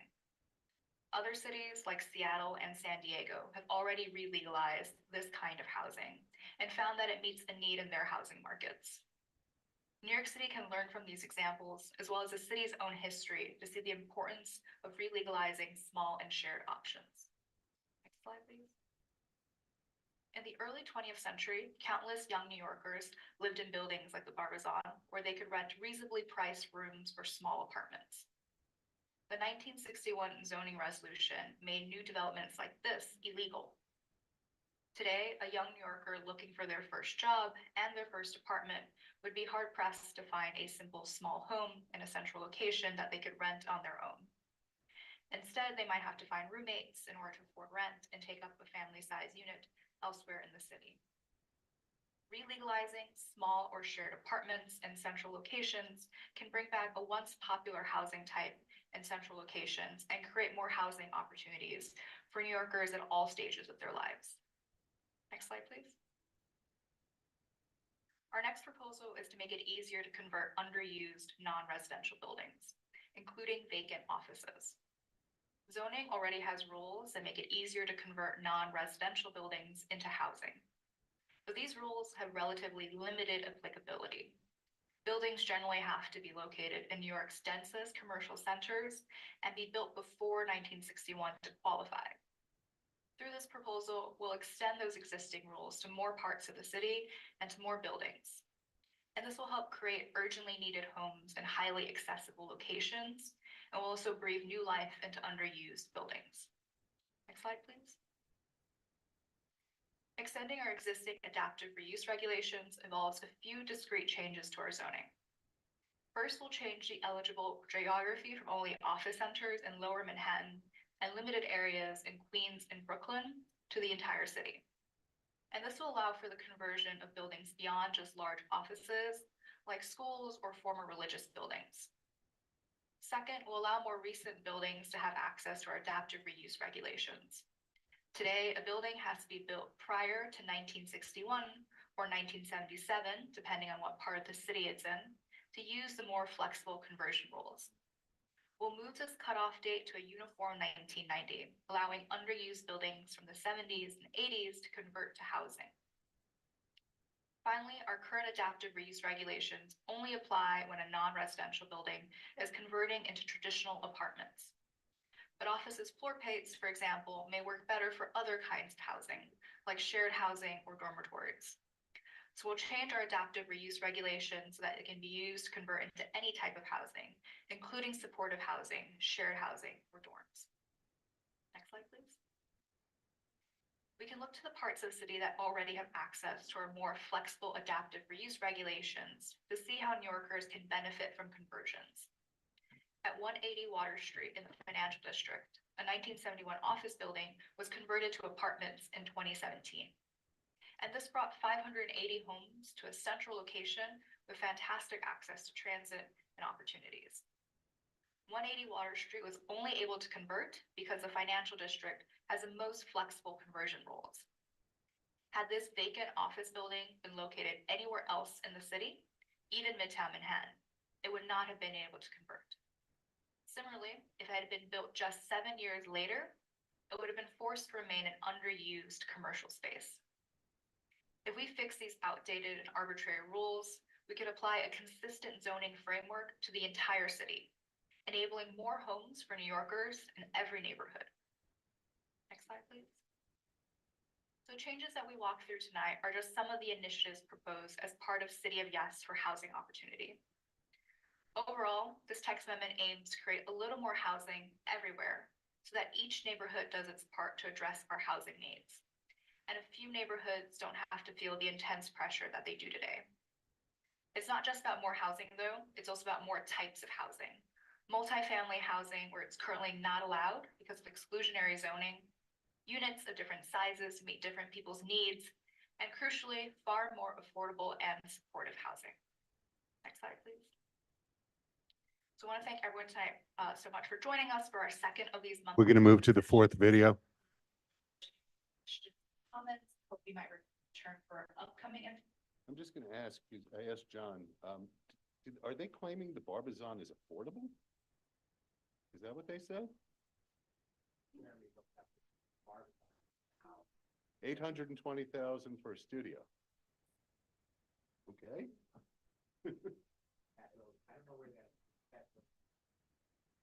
I think 37th Street.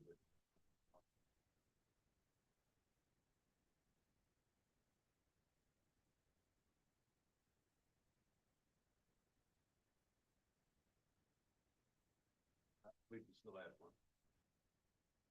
Ready for commercial? Reason why some campus is brand new subscription.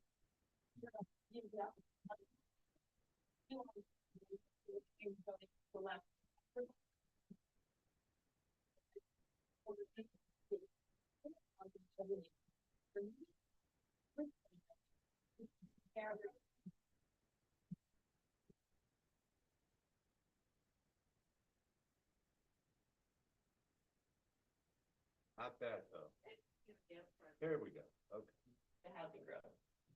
This proposal will update our zoning to better meet the needs of today's New Yorkers. If each neighborhood, from the highest density to the lowest density one, were to add a little more housing, New York City could add a lot more housing overall without any single neighborhood experiencing dramatic changes or overtaxed infrastructure. Next slide, please. New York City has seen tremendous job growth over the past 20 years, but housing production has not kept pace with the city's growing population. The little housing growth that has happened, particularly new affordable housing, has been concentrated in relatively few neighborhoods. This has led us to a city with a historically low vacancy rate of 1.4%. That lack of housing choice is felt every day by New Yorkers. In a tight housing market, landlords can charge high rent, and existing tenants are vulnerable to tenant harassment, poor housing quality, and displacement pressure. Not having enough homes is also the direct cause. Changing our zoning can respond to each of these issues by increasing the number and the types of homes available at a range of incomes in every neighborhood across the city. A little more housing in every neighborhood can have other big picture benefits for New York, including bolstering the local economy and supporting the environment. This complements the other two City of Yes text amendments, City of Yes for Economic Opportunity and City of Yes for Carbon Neutrality. Next slide, please. This text amendment is the biggest pro-housing change that DCP has ever undertaken, and we'll be touching the zoning for every single part of the city so that no one area is taking it on alone. Some of our major proposals include the Universal Affordability Preference, or UAP, which will allow bigger buildings for affordable and supportive housing in every medium and high density zoning district. Across the city, we're proposing to remove residential parking mandates, which make housing more expensive.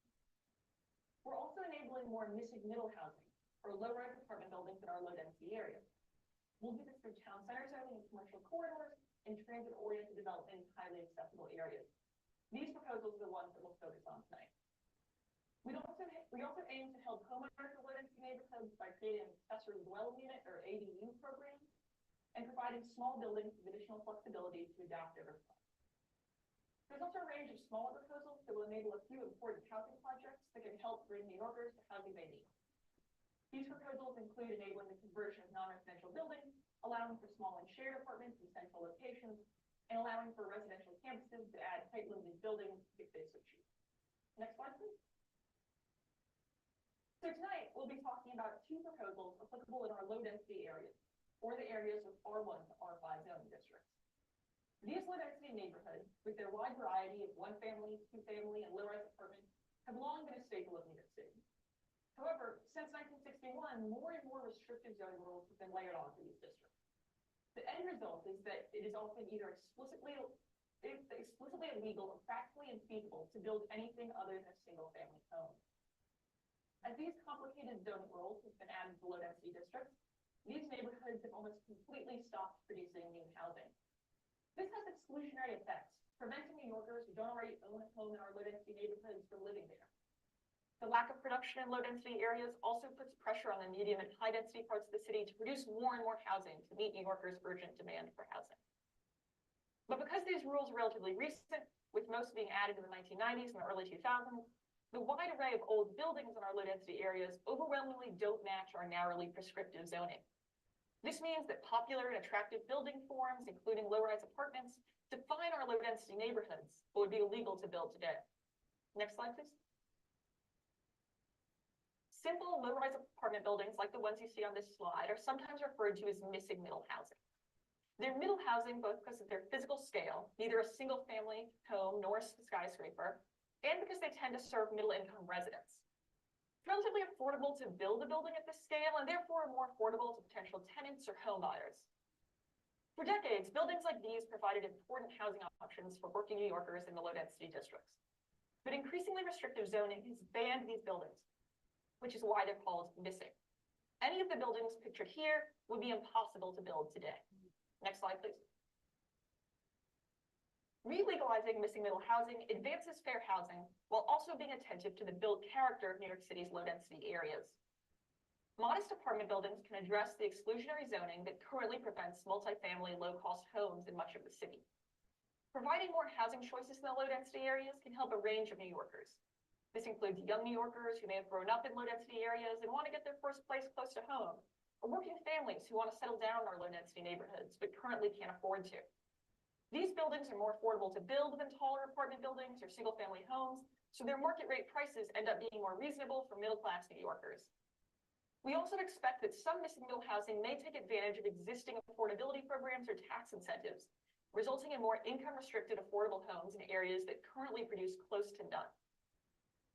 These proposals can also open up new homeownership possibilities. Today, homeownership is out of reach for many New Yorkers, especially New Yorkers who want to live in low-density areas but can't afford to purchase a single-family home. The size of these modest apartment buildings works well for homeownership models, including the city's own affordable homeownership programs. Allowing this kind of modest development also has other benefits, like opening up opportunities for nonprofits or minority and women-owned businesses to build housing. Next slide, please. City of Yes for Housing Opportunity includes two key proposals for relegalizing middle housing in our low-density areas, which I'll walk through in detail in this presentation. So first, town center zoning will allow for buildings that have ground floor commercial uses and 2 to 4 stories of housing on top. This proposal is only applicable in areas where the zoning map already allows for low-density mixed-use buildings. Second, transit-oriented development will enable 3 to 5 story apartment buildings on large sites that are near transit when they meet specific locational criteria, such as being located on a street over 75 feet wide or on the short end of a block. This will help to add a little bit of housing in every neighborhood while respecting the built form of our low-density neighborhoods. Next slide, please. First, I'll walk through our proposal for town center zoning. This proposal aims to relegalize mixed-use apartments for buildings that have a ground floor commercial use and a few stories of housing on top. This type of building is very common in our low-density areas and is in fact already permitted in over 5 square miles of the city. This proposal simply removes the complicated and restrictive zoning rules that currently make a building with a single story of commercial and 2 to 4 stories of housing on top practically infeasible. This housing type will mirror the buildings that are already present in many of New York City's most successful commercial corridors. This type of construction is also relatively affordable and can take place on underused commercial strips currently occupied only by single-story commercial storefronts. This means that this proposal can realistically deliver urgently needed homes that are affordable to residents. Next slide, please. So town center zoning is applicable in our low-density R1 to R5 districts where commercial overlays are already mapped. You can see these areas in blue on this map.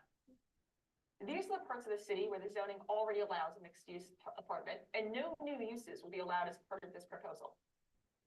Floor area and height limits will allow for buildings that have 3 to 5 total stories, including the commercial ground floor. The height and floor area limits will depend on the regulations of the underlying zoning districts. Sites that are in the greater transit-oriented development area, meaning they're half a mile from a subway or rail station, will be allowed to build a 5-story building, including a commercial ground floor. This promotes walkable town centers right near transit as a stable model of development that will help both residents and local retail to thrive. Our proposals with residential parking mandates will also complement these changes and make this type of mixed-use building feasible. Commercial parking waivers will also be available for small lots with good proximity to transit. Next slide, please. The NFL season will be back before you know it. Sign up for NFL Sunday Ticket to YouTube TV. The proposal for town center zoning is based on New York City's most successful low-density commercial corridors, which exist throughout the 4 outer boroughs. Here, you can see a mixed-use building along Northern Boulevard in Jackson Heights, Queens. These neighborhood shops with a few floors of housing on top provide important housing options walkable to the neighborhood resources and transit, while also promoting a vibrant local economy. But this 1931 building could not be built today because of our low floor area and height limits, as well as our high parking requirements. Right across the street from this building are a series of underused commercial storefronts. It's nominally already allowed for those buildings to redevelop as a mixed-use apartment, but it's practically impossible for them to do so. Town center zoning simply wants to make this type of existing development possible once more.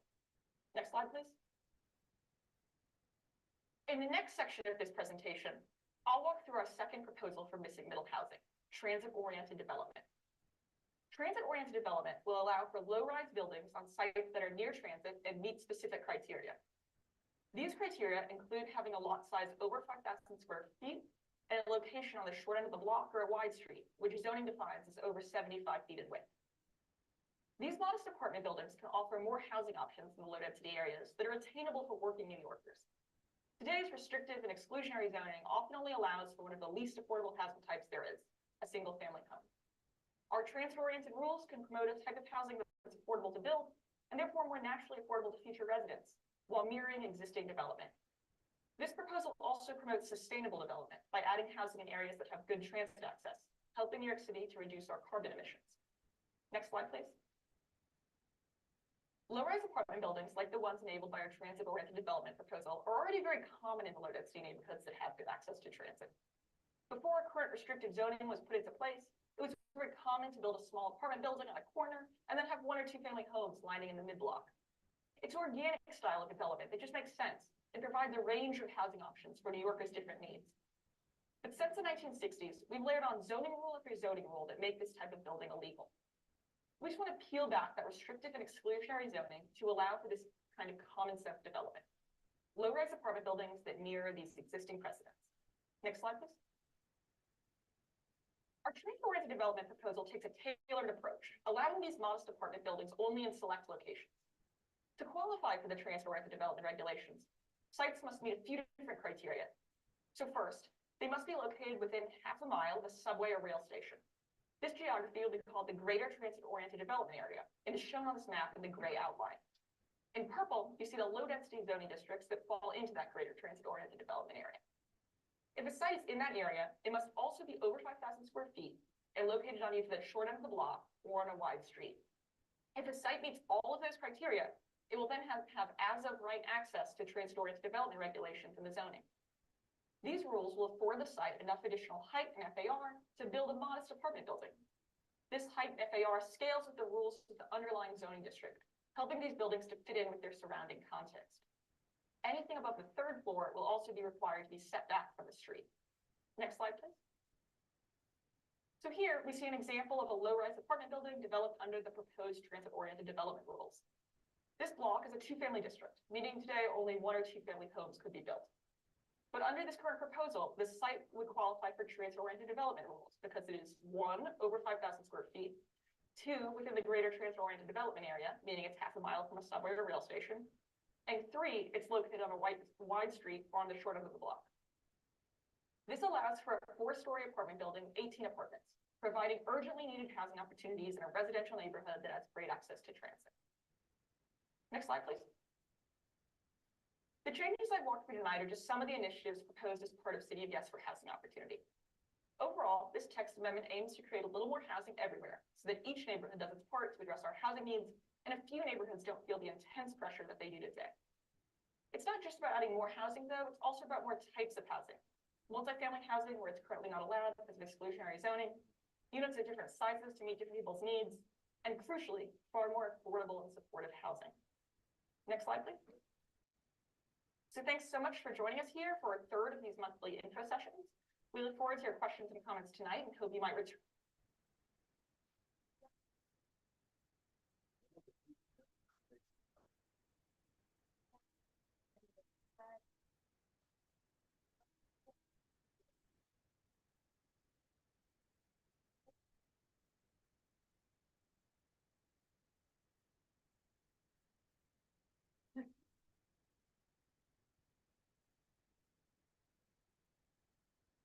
just the format of today's meeting was, eye-opening. People don't want to watch YouTube videos. They want to hear presentations, but I think for this, I really struggled with getting someone who knows this stuff to do a live presentation. And I didn't feel comfortable, trying to dive into this because it's a learning experience for me as well. But it was helpful because a lot of this really went over my head and I have a lot of questions. And I think for myself, if DCP came in, I think their presentation is going to be shorter than this.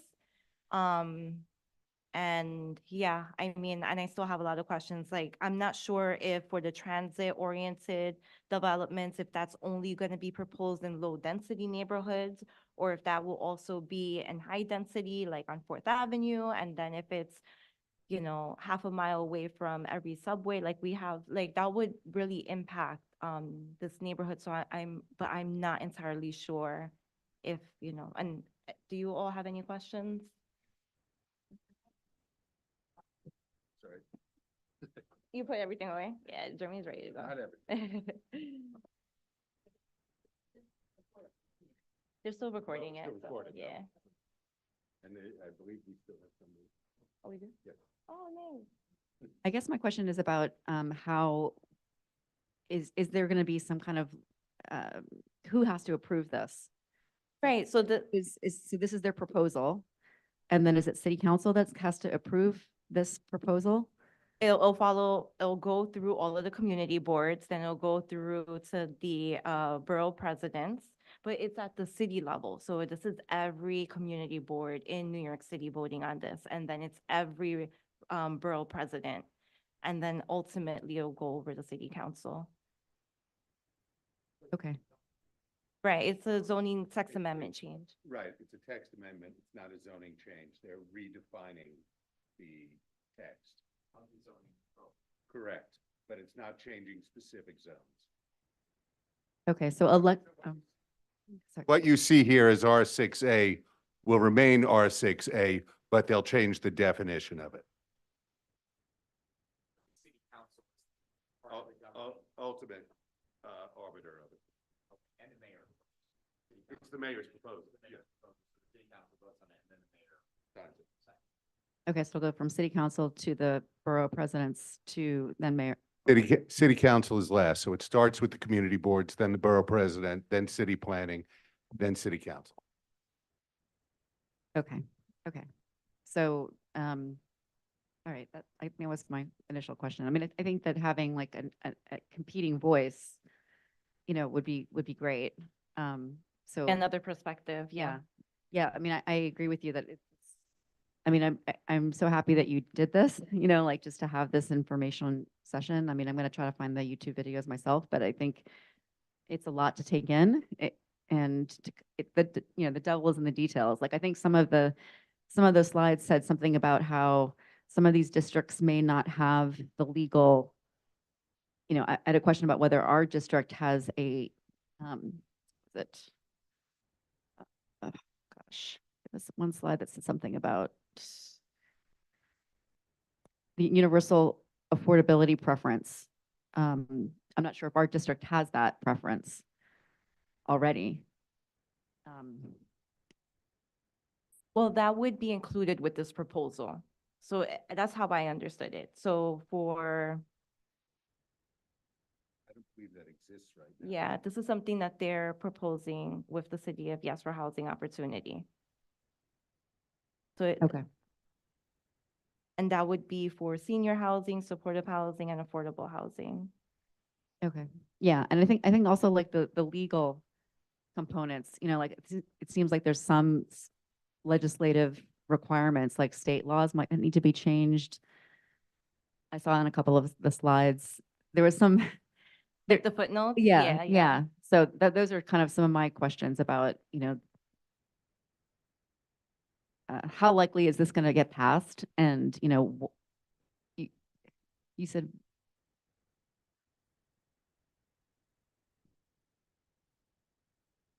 Okay. All right. Do you have any questions?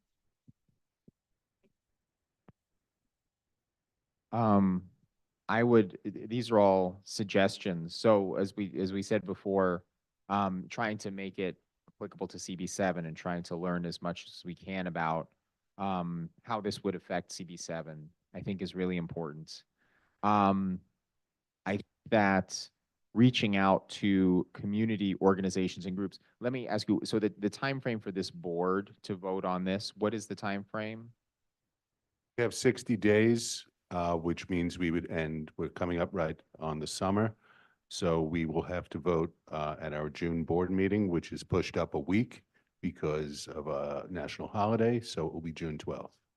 June 12th. So I would encourage and I would ask the housing committee to take a vote on this, to take a formal vote that would also be sent to the board. So I understand the land use takes a vote on this, but I think it's important because this is a housing matter for housing committee. I think we should challenge ourselves to take a vote. I mean, if that doesn't interfere with any established protocol, which it may, but if it does not, and if the board chair is okay with it, and if you support it, Antoinette, I would ask our committee to do that. Because this is a hugely important issue. They use the word crisis. Everyone who runs for office in this community uses the word crisis. A crisis is something bad. It necessitates major action. This is a significant proposal.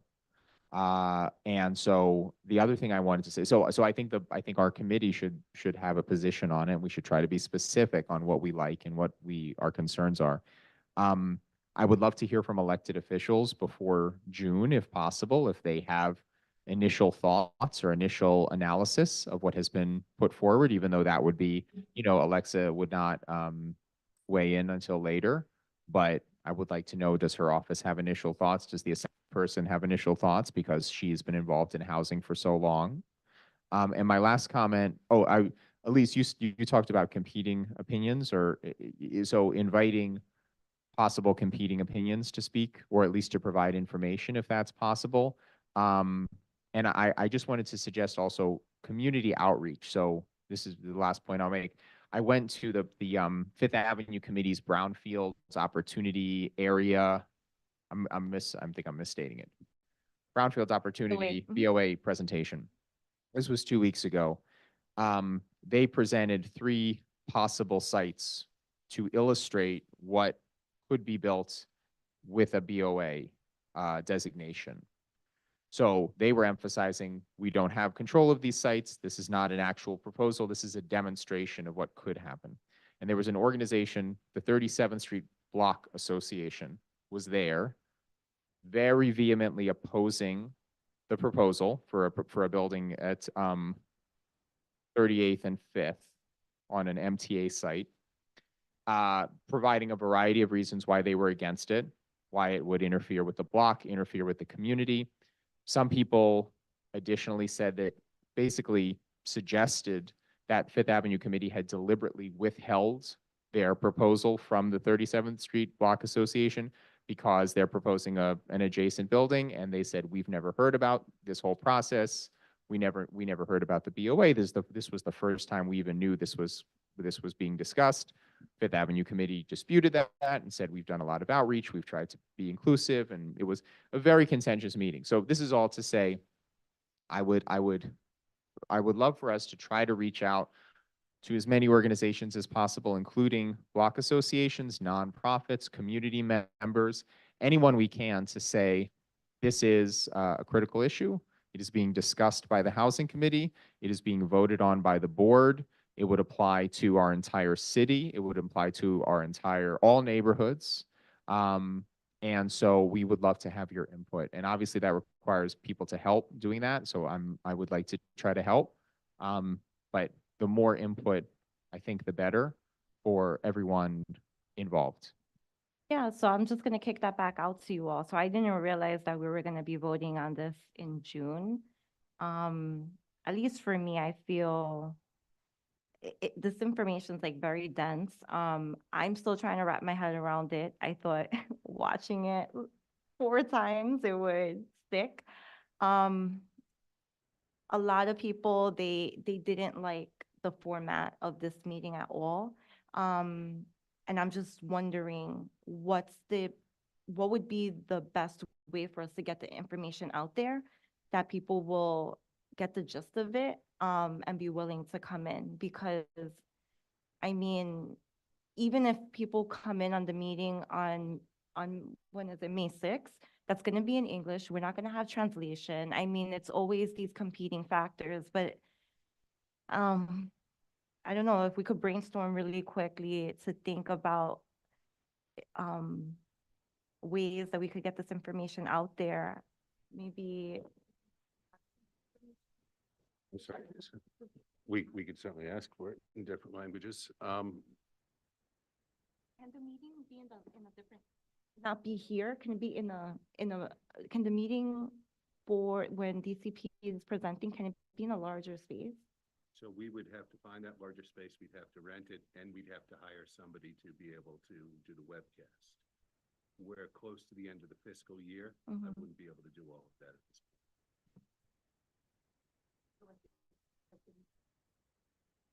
The community room at the Sunset Park Library branch, where they have that meeting. I don't know if you attended that meeting, but Our equipment here is fixed in the room, so we can't bring it, so we would have to hire somebody for that, Capacity for this room, about 120. okay. I mean, I think, I'm sorry, were you? Let me just say, these things I think are purposely dense to, and much too broad. The last one was 18 different proposals that we discussed at length. We had a 3.5 hour board meeting going over this, and that was just, I think these things are purposely made to be dense, so people do get confused and things do get forgotten. With regard to asking elected officials, we can certainly ask. I think I've heard many times before that they want to hear our opinions and the community's opinions before they share that theirs.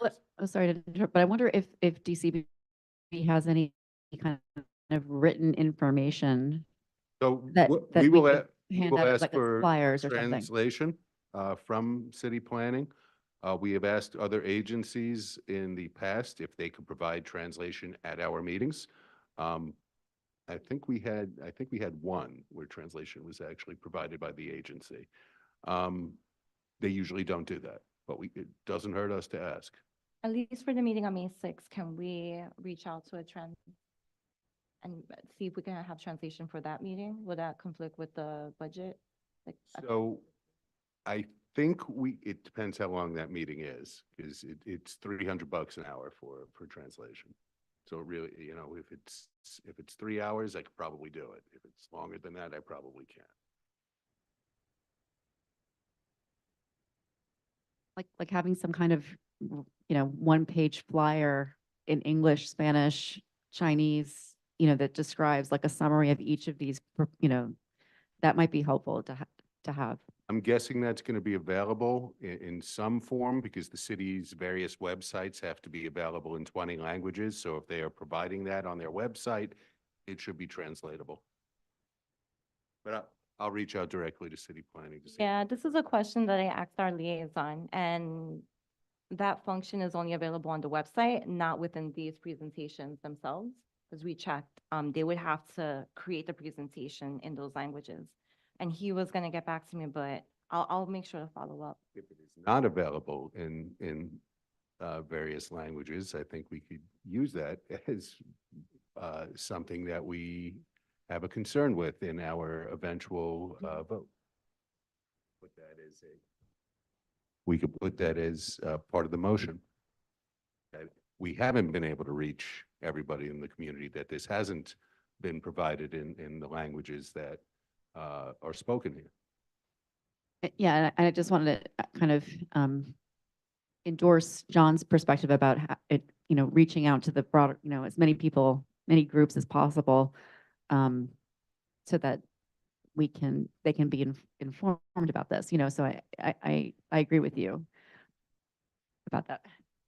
Just even because if this is April 24th, so if there's a presentation on May 6th, and then Jeremy, you said there's going to be a second presentation. Yeah, either late May or early June. So there's not much time between now and May 6th, 2 weeks.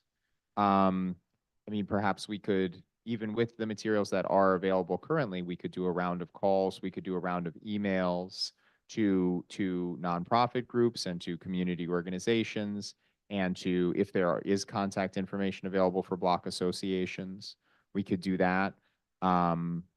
Just to make an effort. I mean, even just getting one person from an organization who could take information back to that organization, talk to other people, and then bring that information back to the board, I think would be very helpful. Because I don't think the board wants to be in a position where it takes a vote on this and then community members turn around and say, I mean, I know it's always difficult to get community input, but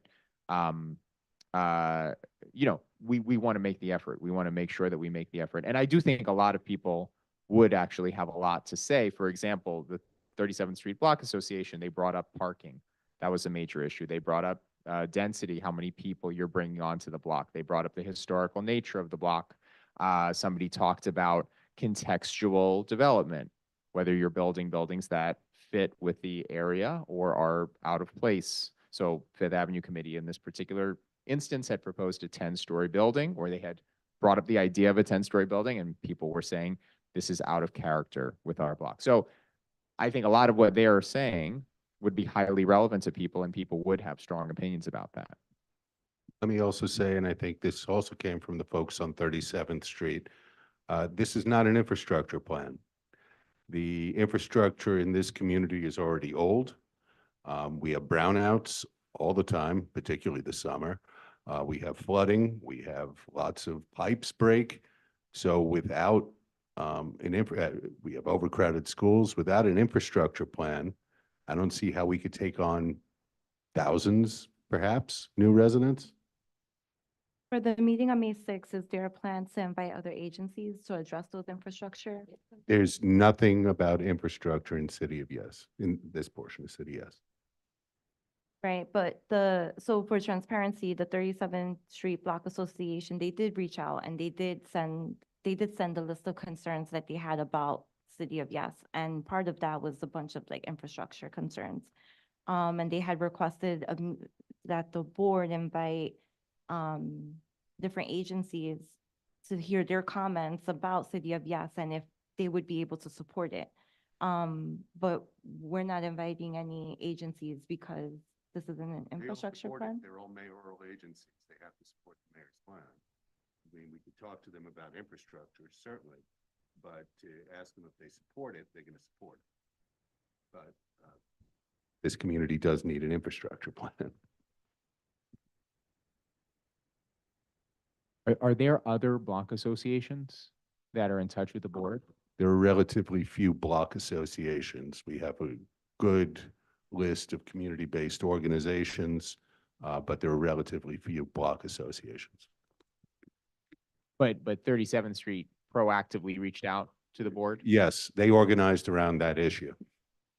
Just like there's now a Greenwood Heights Association in the past month because they organized around a potential Shelter. homeless shelter. Yeah. I mean, this is kind of an aside, but yeah, I'll talk. There's a group of, I attended that meeting, and there's a group of folks who are organizing kind of against the group, not against the Greenwood Heights Association, but so I wanted to talk to a couple of you about that. But yeah, so yeah.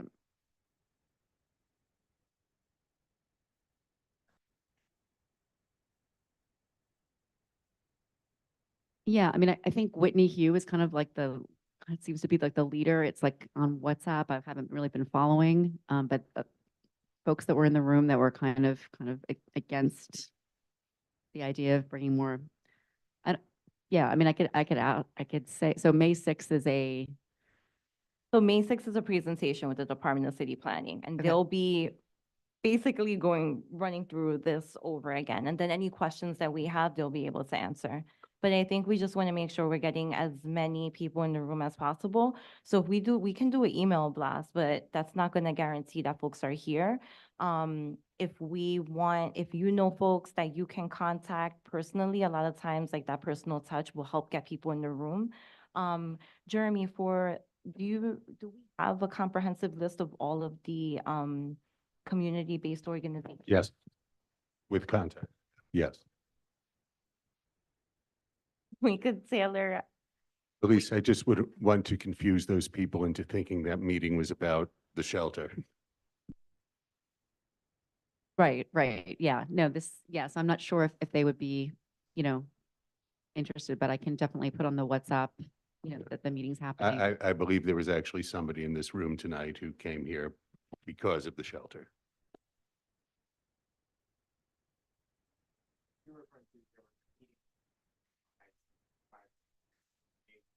Correct. Correct.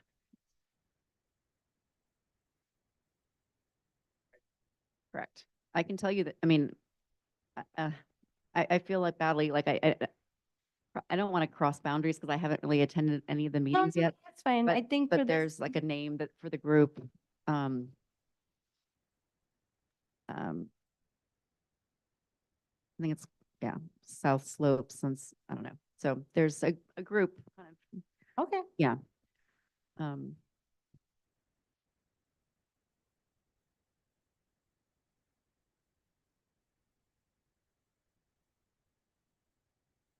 Okay, so we'll do, I guess what I'll do is I'll just try to make, I'll get all of the slide decks, put in an email, all of the links to the videos, like really clearly spelled out for folks. And then we'll reach out to our liaison to see if they're able to provide any translated material. And then is there a way for us to send, like, to go over to the library and put up, is there a way for us, or I don't know if you all already do this, make announcements for community board? Like put up flyers? I mean, we do send them notices, but we have not made flyers for our community board meetings. Because in some libraries, they'll have like a community bulletin board and they'll put in announcements. Very lucky we had the library here for a while, so Um, we have not established that with them yet, but there's nothing that prevents us from doing that. Yeah, maybe in the email blast that we'll send out, we'll ask folks to maybe hang it up and let people know, help publicize it and to distribute it. We might want something a little better than our usual dry meeting notice. yeah, I think that's a great idea. So like sending an email blast to like the community-based organizations in Sunset Park about this, you know, about the May 6th meeting. I think that something that, is that something that you think makes sense?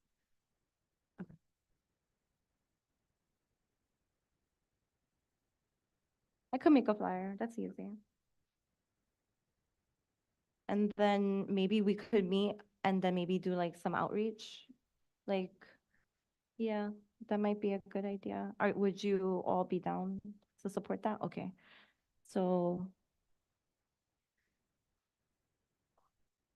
So. So I'll send out an email to the committee to see when folks can be available, but just so I have a sense, it's like maybe, what is it, like, less than 2 weeks away. So what days would you all be available? Mm-hmm. No, like meeting up maybe by the subway station, like for an hour and speaking with people and inviting them to attend the meeting.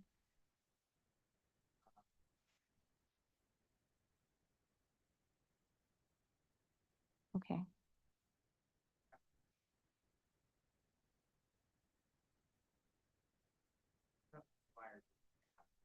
Yeah, even in the park. The weekends are better. You do like a table in the park on a weekend, Sorry, what was that? like maybe a weekend day in Sunset Park. We could have a table and.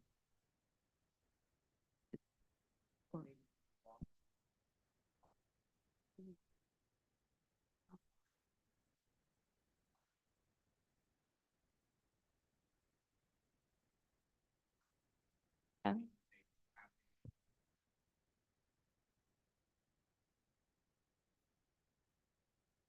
Okay, so what I'm hearing is we'll do 1 day of outreach in Sunset Park, and then we'll do, we have a table for that.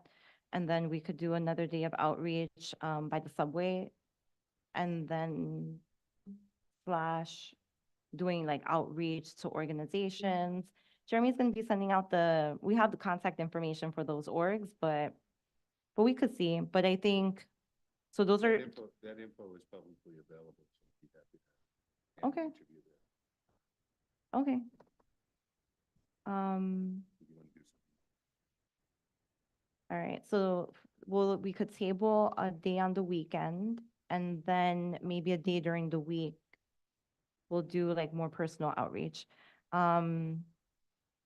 So Jeremy said that we could send out a communication to the full board so we could see how many folks are available to come out and help. But just in case, like, are you both committed? So at the very least, it's us three that would be doing this. Okay. So I'm just trying to see.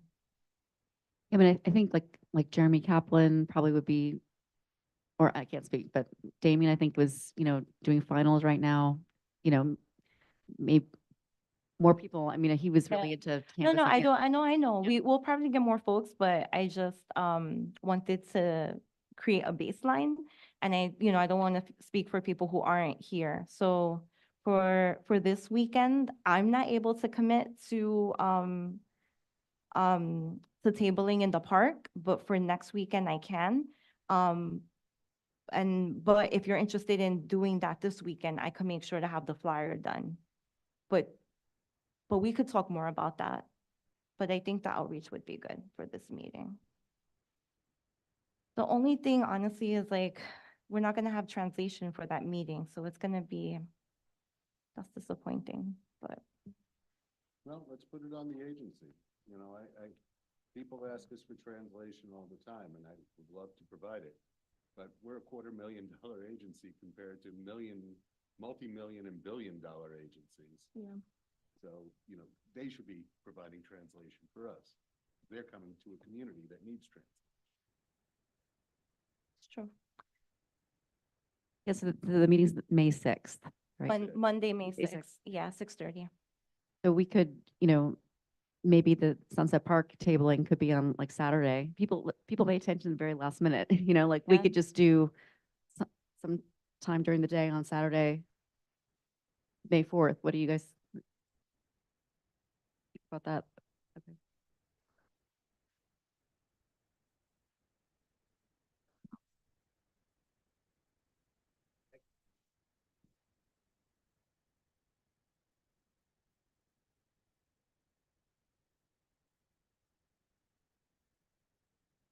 Do I need approval from the chair to vote, or would we?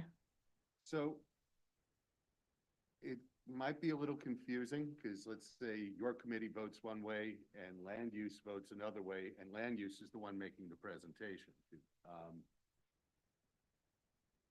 If you are saying we're not going to present this as a vote for the board, but we're going to give our opinion to the land use committee for them to take into account, I think that that's certainly reasonable. Okay. But putting forward two potentially competing motions on the same night from different committees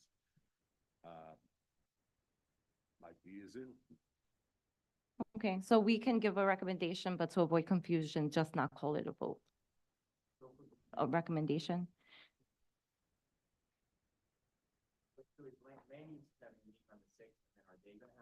They're gonna have Yeah, two they're meetings, gonna have two yeah. meetings.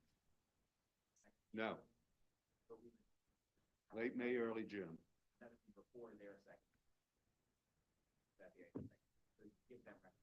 You're right. As soon as they confirm that second meeting, we can schedule something.